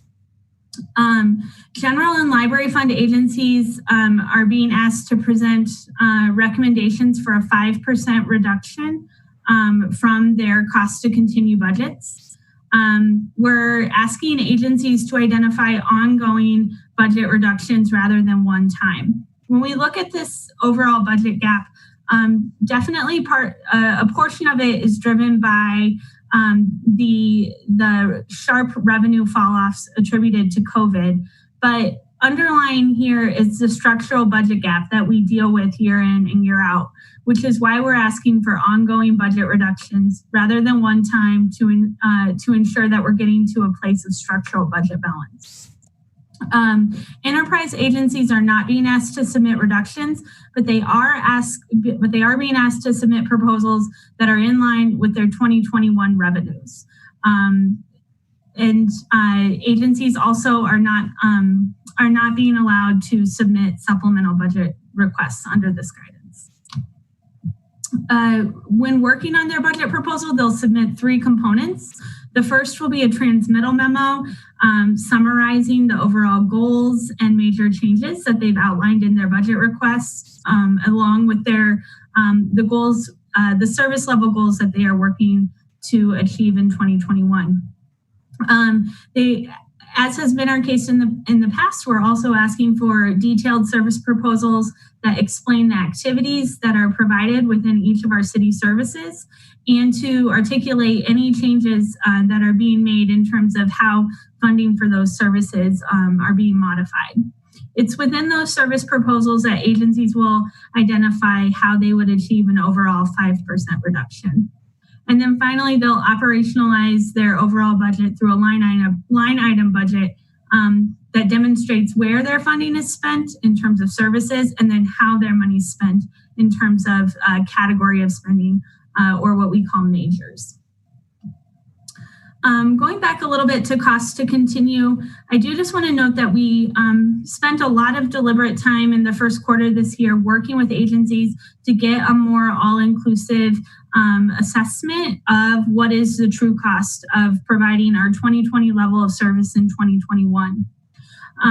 So in terms of the global adjustments that we made across all agency budgets, we anticipated their staffing costs based off of the current roster, along with planned pay increases. We've also taken into account space and projected fleet costs, and as I mentioned, the fleet rate is a major issue in the 2021 budget. And then finally, we've updated their budgets for their projected costs for both workers' comp and their share of the city's general liability insurance. Other modifications that are really dependent upon the specific agency are places where agencies have multi-year contracts for operating expenses that will continue in 2021. We've updated their cost to continue budget to reflect those inflationary costs contract increases that we're currently bound to. We've also accounted for any known increases that we can anticipate, or places where we have to annualize costs that were only funded for a portion of the year in 2020. So just looking at key dates for the operating budget, agencies began their work last week. Their final operating budgets are due on Friday, July 10th. We will have briefings between agency staff and the mayor's office between August 11th and 27th. The finance department will submit our recommendations for a balanced budget on September 2nd and 3rd before finalizing the operating budget on September 8th. The operating budget will be introduced at Common Council on October 6th. Before the Finance Committee on the October 13th and, 12th and 13th. Amendments will be voted on October 26th, and then council adoption is slated for November 10th through the 12th. Now, in regards to 2020, so last time we spoke about 2020, we were presenting the first quarter analysis. So that was based off of our projections, based off of spending from January through March. So at the end of June will represent the end of the second quarter, which will begin our second quarter analysis. But based off of the first quarter projections, as you recall, we were projecting a $30 million deficit. Now, of that $30 million, $14.5 million was driven by either deficits or surpluses in the case of this stormwater utility. And based off of those projections, we are now assuming that those enterprise agencies would resolve their deficits either through expenditure controls or changes to their revenues, which would be in the case of the water utility. This could also include potential reductions, which is the case in the room tax if they are able to implement the cuts that would resolve the projected deficit. We're also projecting that we would save approximately $2.9 million from implementing the administrative actions that the mayor put in place in May. And then finally, additional actions that have been approved are the use of the CARES Act funding that Metro received that could help to offset the need for general fund support for Metro in 2020. And then finally, if we were to utilize a portion of the general fund balance that exceeds our current 15% target, we could apply about $4.1 million to the 2020 budget in order to bring the budget back into balance. So based off of these assumptions, and this is just a plan, there's no final decisions these are all policy decisions, and there's been no formal decisions, and the budget has not been amended at this point. So again, this is just one scenario, but based off of this scenario, we do not need to pursue a furlough plan with our employees. However, we're continuing to work with labor relations and the labor associations with employee groups in the event that furloughs are necessary based off of the second quarter analysis that will get underway in a couple weeks in July.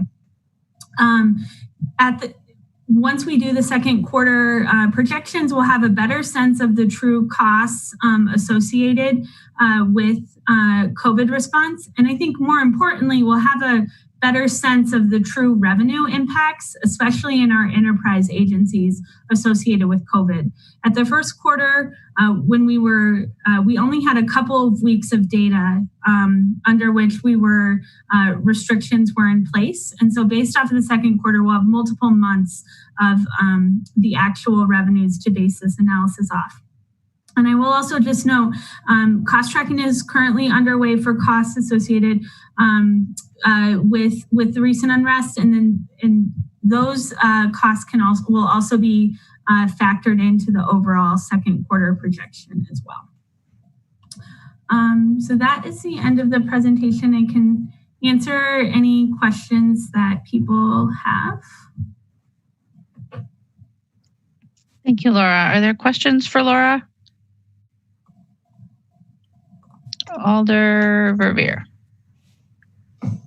Thank you very much, Mayor, and thank you, Laura, for your very helpful presentation.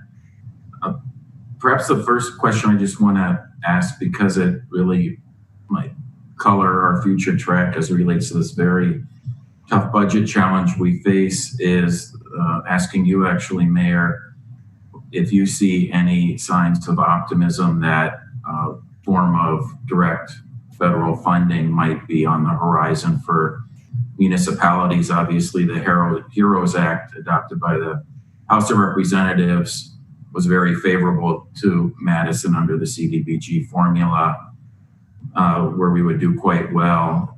I know that actual bill, I'm sure, is dead on arrival in the Senate, but have you heard from the national associations or our own lobbyists in Washington that there's a sense that there might be movement in the Senate for some form of direct aid to municipalities? Alder, I remain hopeful, but I can't say that we're seeing a lot of movement. I think that the bill, the HEROES Act, as passed by the House, is likely dead on arrival in the Senate. I assume that conversations are happening behind closed doors about some portion of it moving forward. And I know that the U.S. Conference of Mayors and the National League of Cities continue to do a lot of work around direct funding to cities. And as you say, the bill as passed by the House would very much benefit Madison. So we continue to be active on this and to try and support it any way we can. But I really don't have a sense of whether anything will be coming from DC. And until they vote, we can't plan on it. Thank you. And because of your sense of optimism, is it your plan as of today that we would not move forward with any budget amendments as it relates to our response to the pandemic, or at least the near term? I'm not sure what you're asking, Alder, but I think that we're going to continue to do what we can, as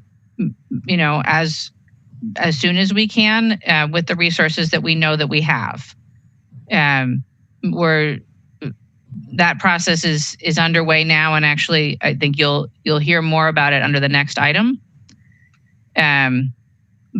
But if you're asking, are we waiting to see if we get federal funding? No, because I don't think we can count on it.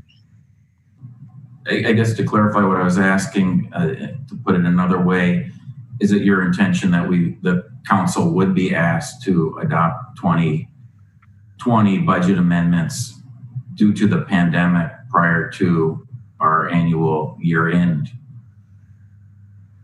Potentially.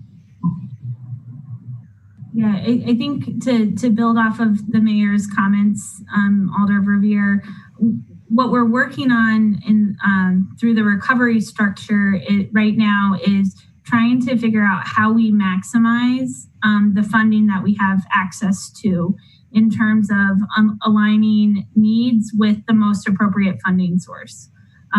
So right now, we're going through that analysis period, and I think based off of that final product, we would come back with an overall package of how we would potentially need to amend the budget. So I anticipate, after the second quarter projections, we will have a better sense that we would perhaps, this is all a very fluid situation that we're all making our way through.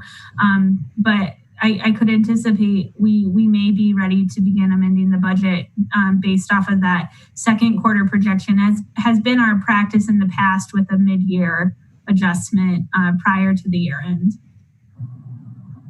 Thank you, Laura. And in that vein, I do have a handful of questions here, but I think a good segue, as you mentioned, knowing what revenue we do have in hand and what we think we'll be having in hand, for example, from FEMA for the public assistance money, which I realize is covered in more detail in the next agenda item. But could you share with us what the thought is in terms of spending that $24.5 million CARES Act appropriation we did receive through the FTA? Obviously, your slide, Path to Balancing 2020, confirms the decisions made thus far for fare box, lost revenue, and the general fund subsidy to Metro Transit. That seems like it's about half of the money that we have received. And I recall at a prior Finance Committee meeting, I believe it was you, Laura, mentioned that we needed to notify FTA sometime certain how we would spend that money.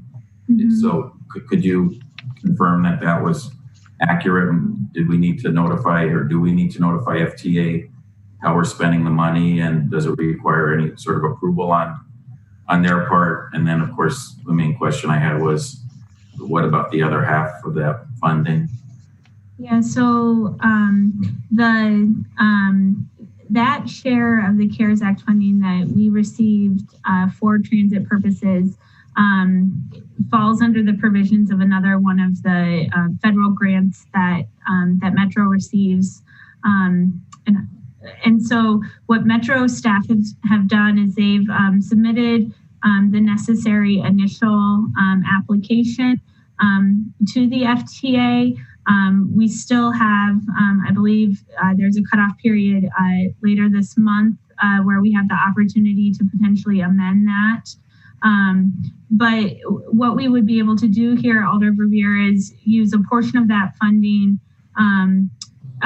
in 2020, and then we would also be able to use a portion of that funding in 2021 and beyond, both in Metro for both operating and capital needs. Again, this is all just sort of one path, one scenario that the council, that will require the council approval and action in order to implement.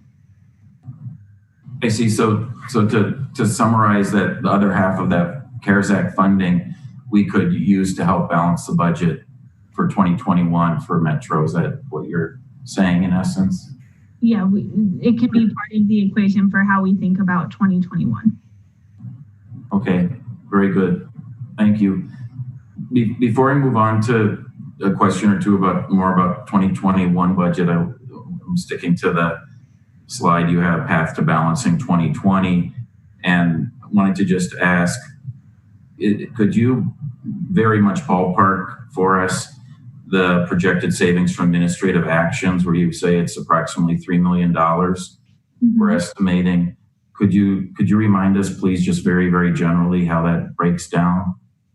Yes. We have, for example, obviously there's been strict scrutiny of all hires of management contracts, the work share program utilization that we've used. So if we were to maintain a vacancy rate of about 4.5% to 5% throughout the remainder of the year, that would save $1.5 million. If we were to save 25% in hourly spending, that would save $1.2 million. And if we were to reduce our contractual spending by 25%, that would save $170,000.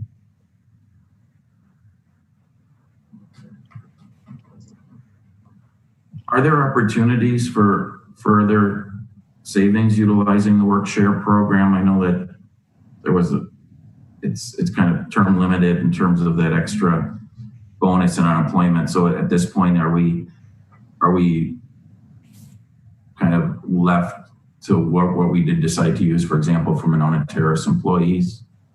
I will turn it over. I'll have Dave answer that question. He's been working more closely on that issue. Thank you. Alder Revere, the work share program is, I think we put it out there to all agencies to consider using, but it's really meant to be aimed at areas where there's some significant reduction in service. Monona Terrace would fit that. Parking to some extent.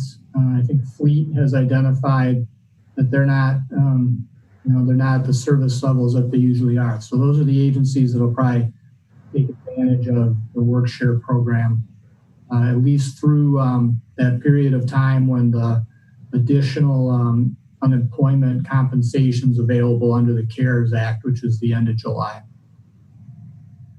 Okay, thank you, Dave. And then looking to the second quarter projections that you'll be sharing with us next month, Laura, and you had mentioned it obviously in part of your initial briefing, but the extraordinary costs that obviously we're going to be facing because of the events that have occurred over the last week plus now, especially downtown. Could you, obviously we're going to face police and fire overtime from those events that are, still taking place in terms of protecting First Amendment rights and so forth. But remind me, is our mutual aid agreement with all of these myriad of outside agencies that we're seeing working downtown over the last several days, police agencies, sheriff's offices from all over the state, for that matter, the National Guard, are we required to reimburse those outside agencies in any way? Alder Revere, I do see that Assistant Chief Patterson from MPD is on the call. I think that he would be best suited to perhaps provide you a response to that. Okay, thank you. Sorry for the backlighting. It's not an easy answer, Alder. I think, often we've seen in recent history that with some of our partners in and around Dane County, while they could bill us, they choose not to because there are inevitably going to be opportunities for us to help them at some point. But I've never encountered a situation where we've had as many other agencies from outside of Dane County assisting. So the best I can say is I'm not sure, unfortunately, if we'll see bills or not. I see. So we're not under any obligation per se to pay under our mutual aid understanding is what you're saying, John. But some counties or municipalities might choose to send us an invoice, but you just don't know at this point.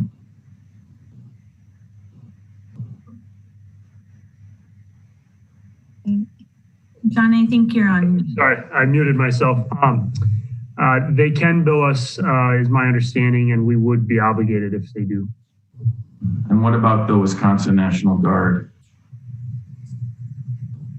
That's a great question, Alder. I'm not certain on that either. Apologize, I don't have the answers. Do you know Dave or Laura or no? I think the state pays for the guard costs. Okay, the governor ordered them in, so I think that's a state responsibility. Okay, thank you, Dave. If I could, then I'll just move on quickly. I only have a couple more questions. Thank you for your patience with me. Moving on to the 2021 budget gap. Do you, Laura, know, obviously our number one expenditure is personnel by far.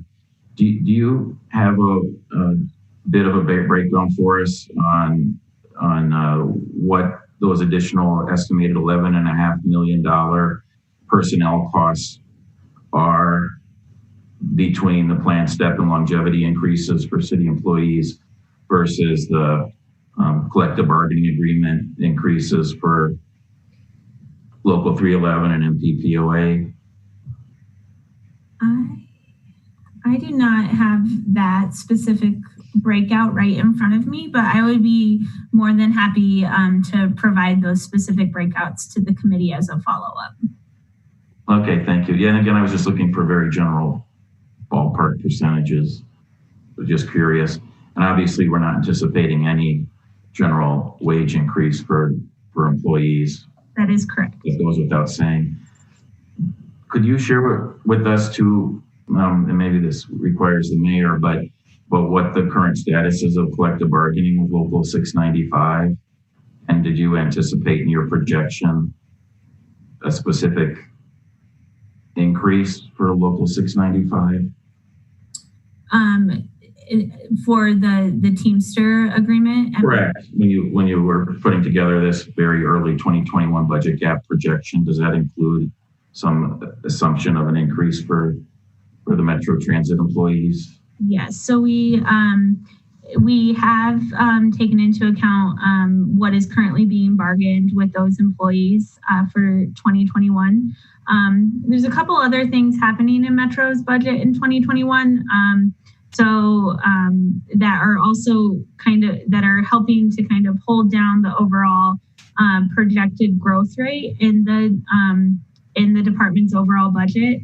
One of them is, the fact that the vehicle registration fee will be annualized next year.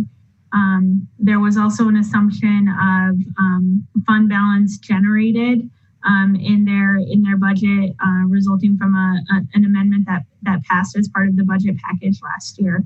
So those adjustments kind of help to fund the projected pay increase that Metro would see for its staff.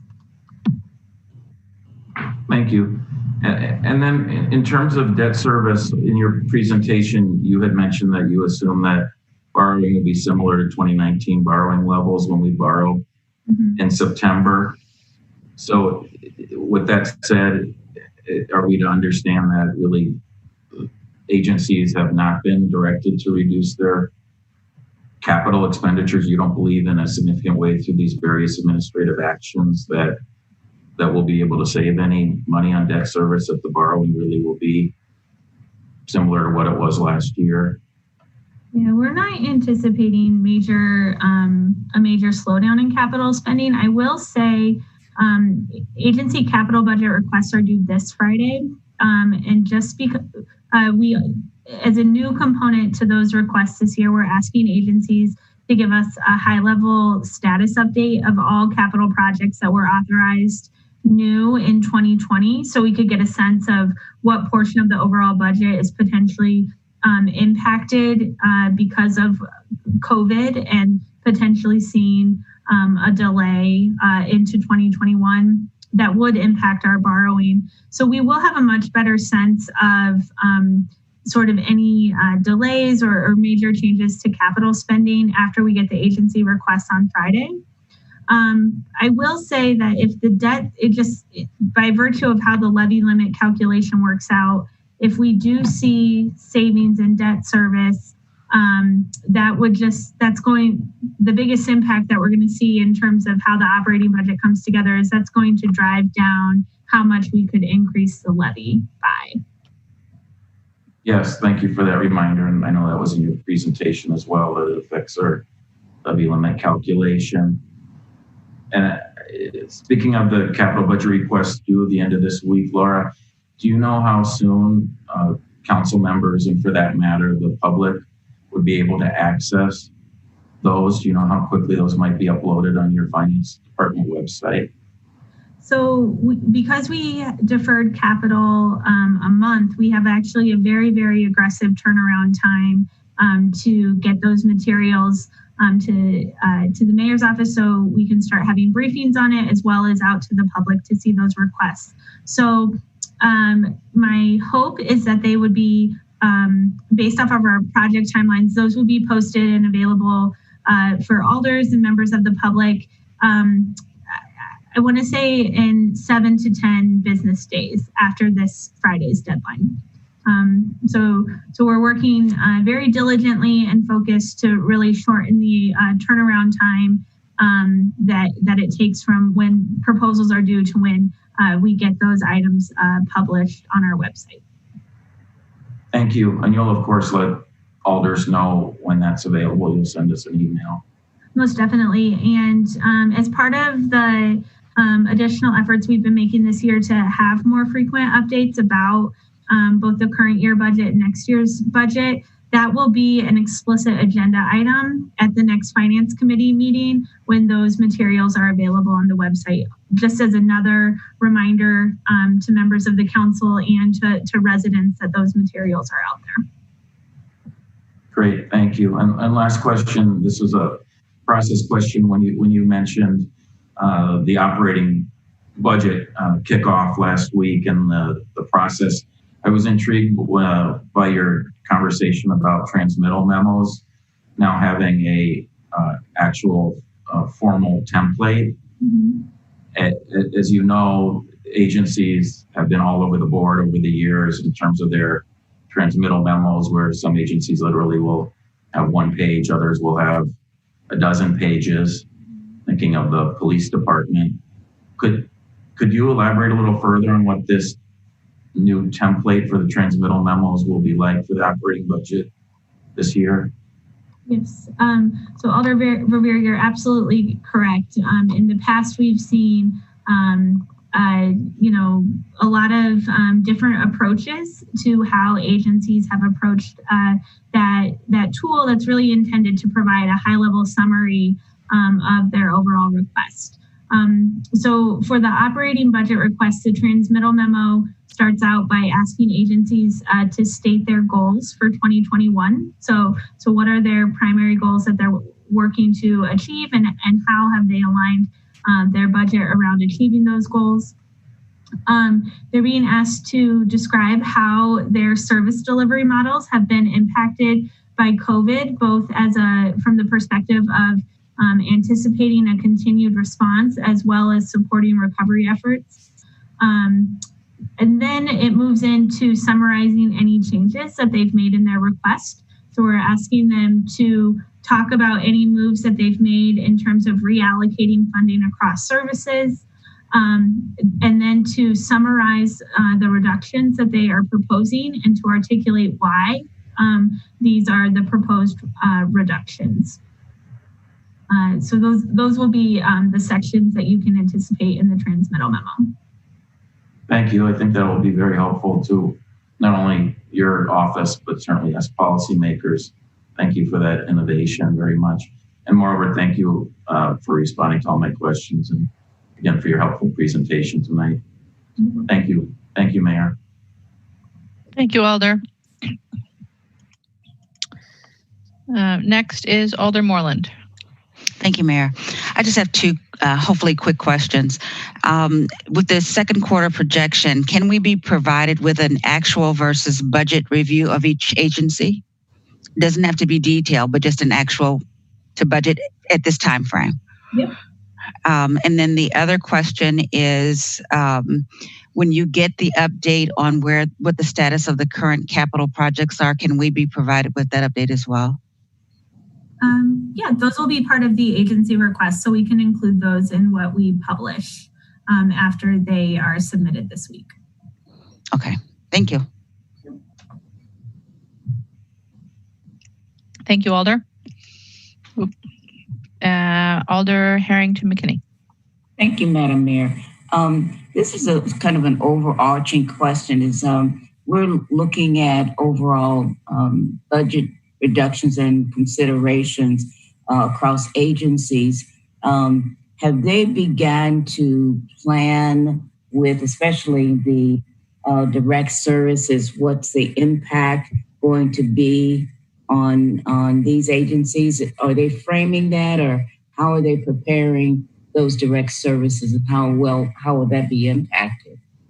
So in the mayor's guidance, she's actually really challenging agencies to try to be as creative as possible in terms of realizing the targeted level of reductions. This will not be an easy number for any of our city agencies to hit that 5% overall reduction to help us balance the budget. So in those requests, agencies are asked not only to describe, very technically how they would change their budgets, but they're also being asked to describe in detail how that would be operationalized, and then what would be the impacts to the end user from a service delivery perspective of implementing the proposed reduction. Thank you. And there's no deadline for that. I know everything is really fluid. I get that. But within the alignment of the budget that had to be submitted and you're working with them, is there a target time that this information, operationalizing that service delivery, is that over time, or what is the mark, or how is that being? So those reductions are due back to my office by July 10th, so that we can begin working on the executive operating budget.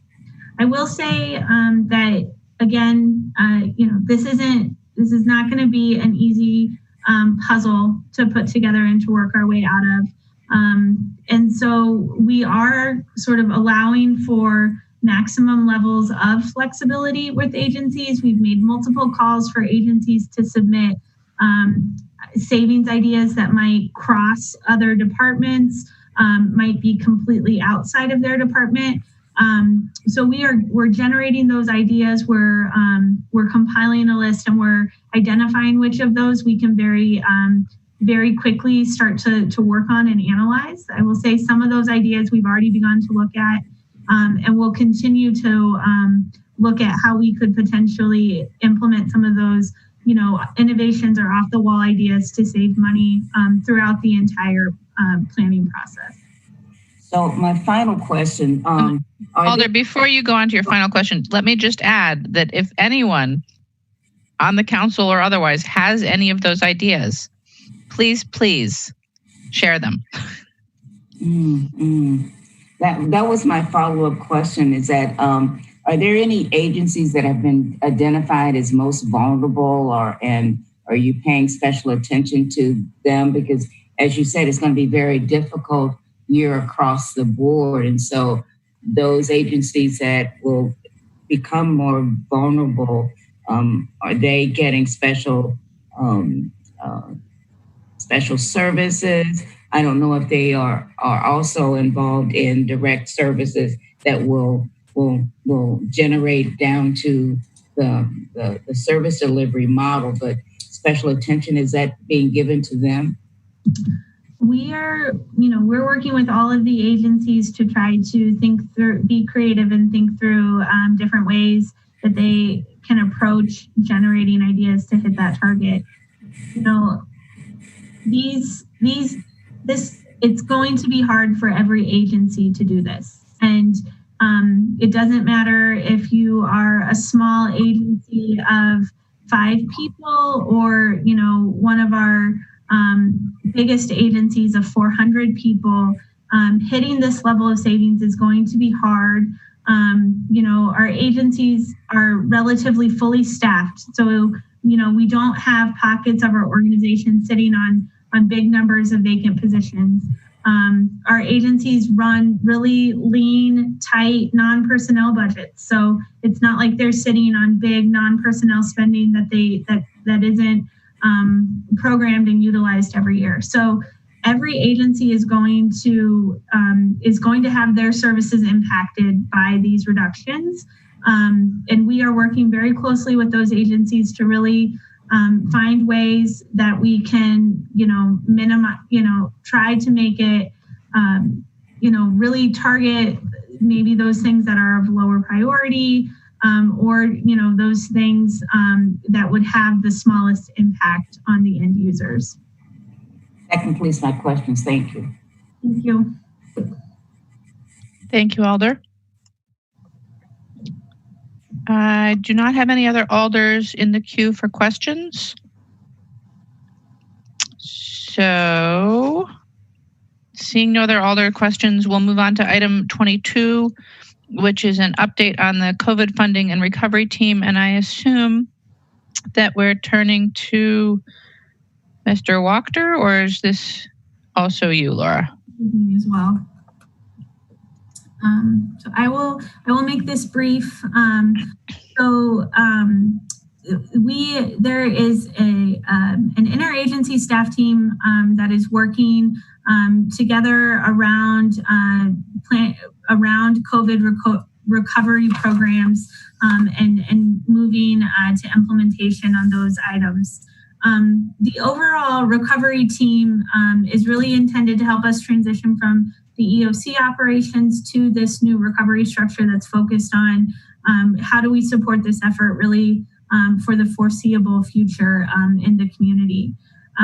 There are 7 teams that comprise this total structure: the steering team, the funding and data team, the housing team, government services, economy and culture, transportation and infrastructure, and then finally human services.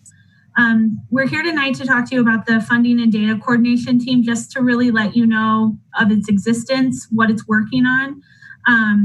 As this team conducts its work, we will be bringing different things back to this committee to serve as our sounding board and to share out on our work products as they are available.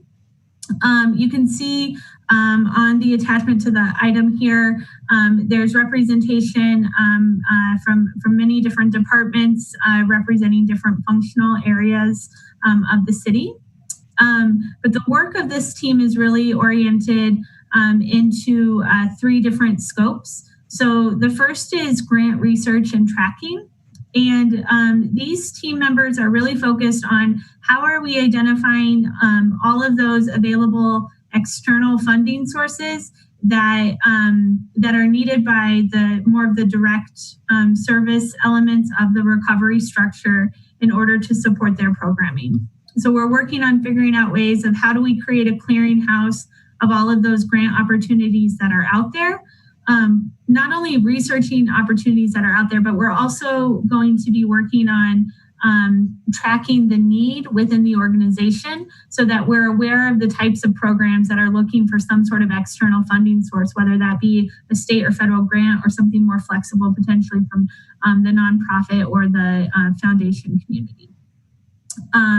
Our next item is around grant management, and this is really going, this team is working on preparing our materials for a FEMA application to begin the process of seeking reimbursement through that program. This team is also charged with building out the matrix to help us figure out what sort of costs best align with a specific funding source.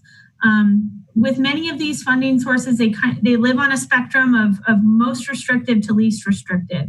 And so what we're trying to do is to figure out what expenses fit best with the requirements of all this myriad of new funding in order to really inform, again, what costs are we seeking for reimbursement from FEMA? What costs are we seeking for funding through the state funding that the governor has made available through the CARES Act. So this team will be bringing those recommendations back to kind of figure out how all of that is aligned, as well as seeing those application processes across the finish line.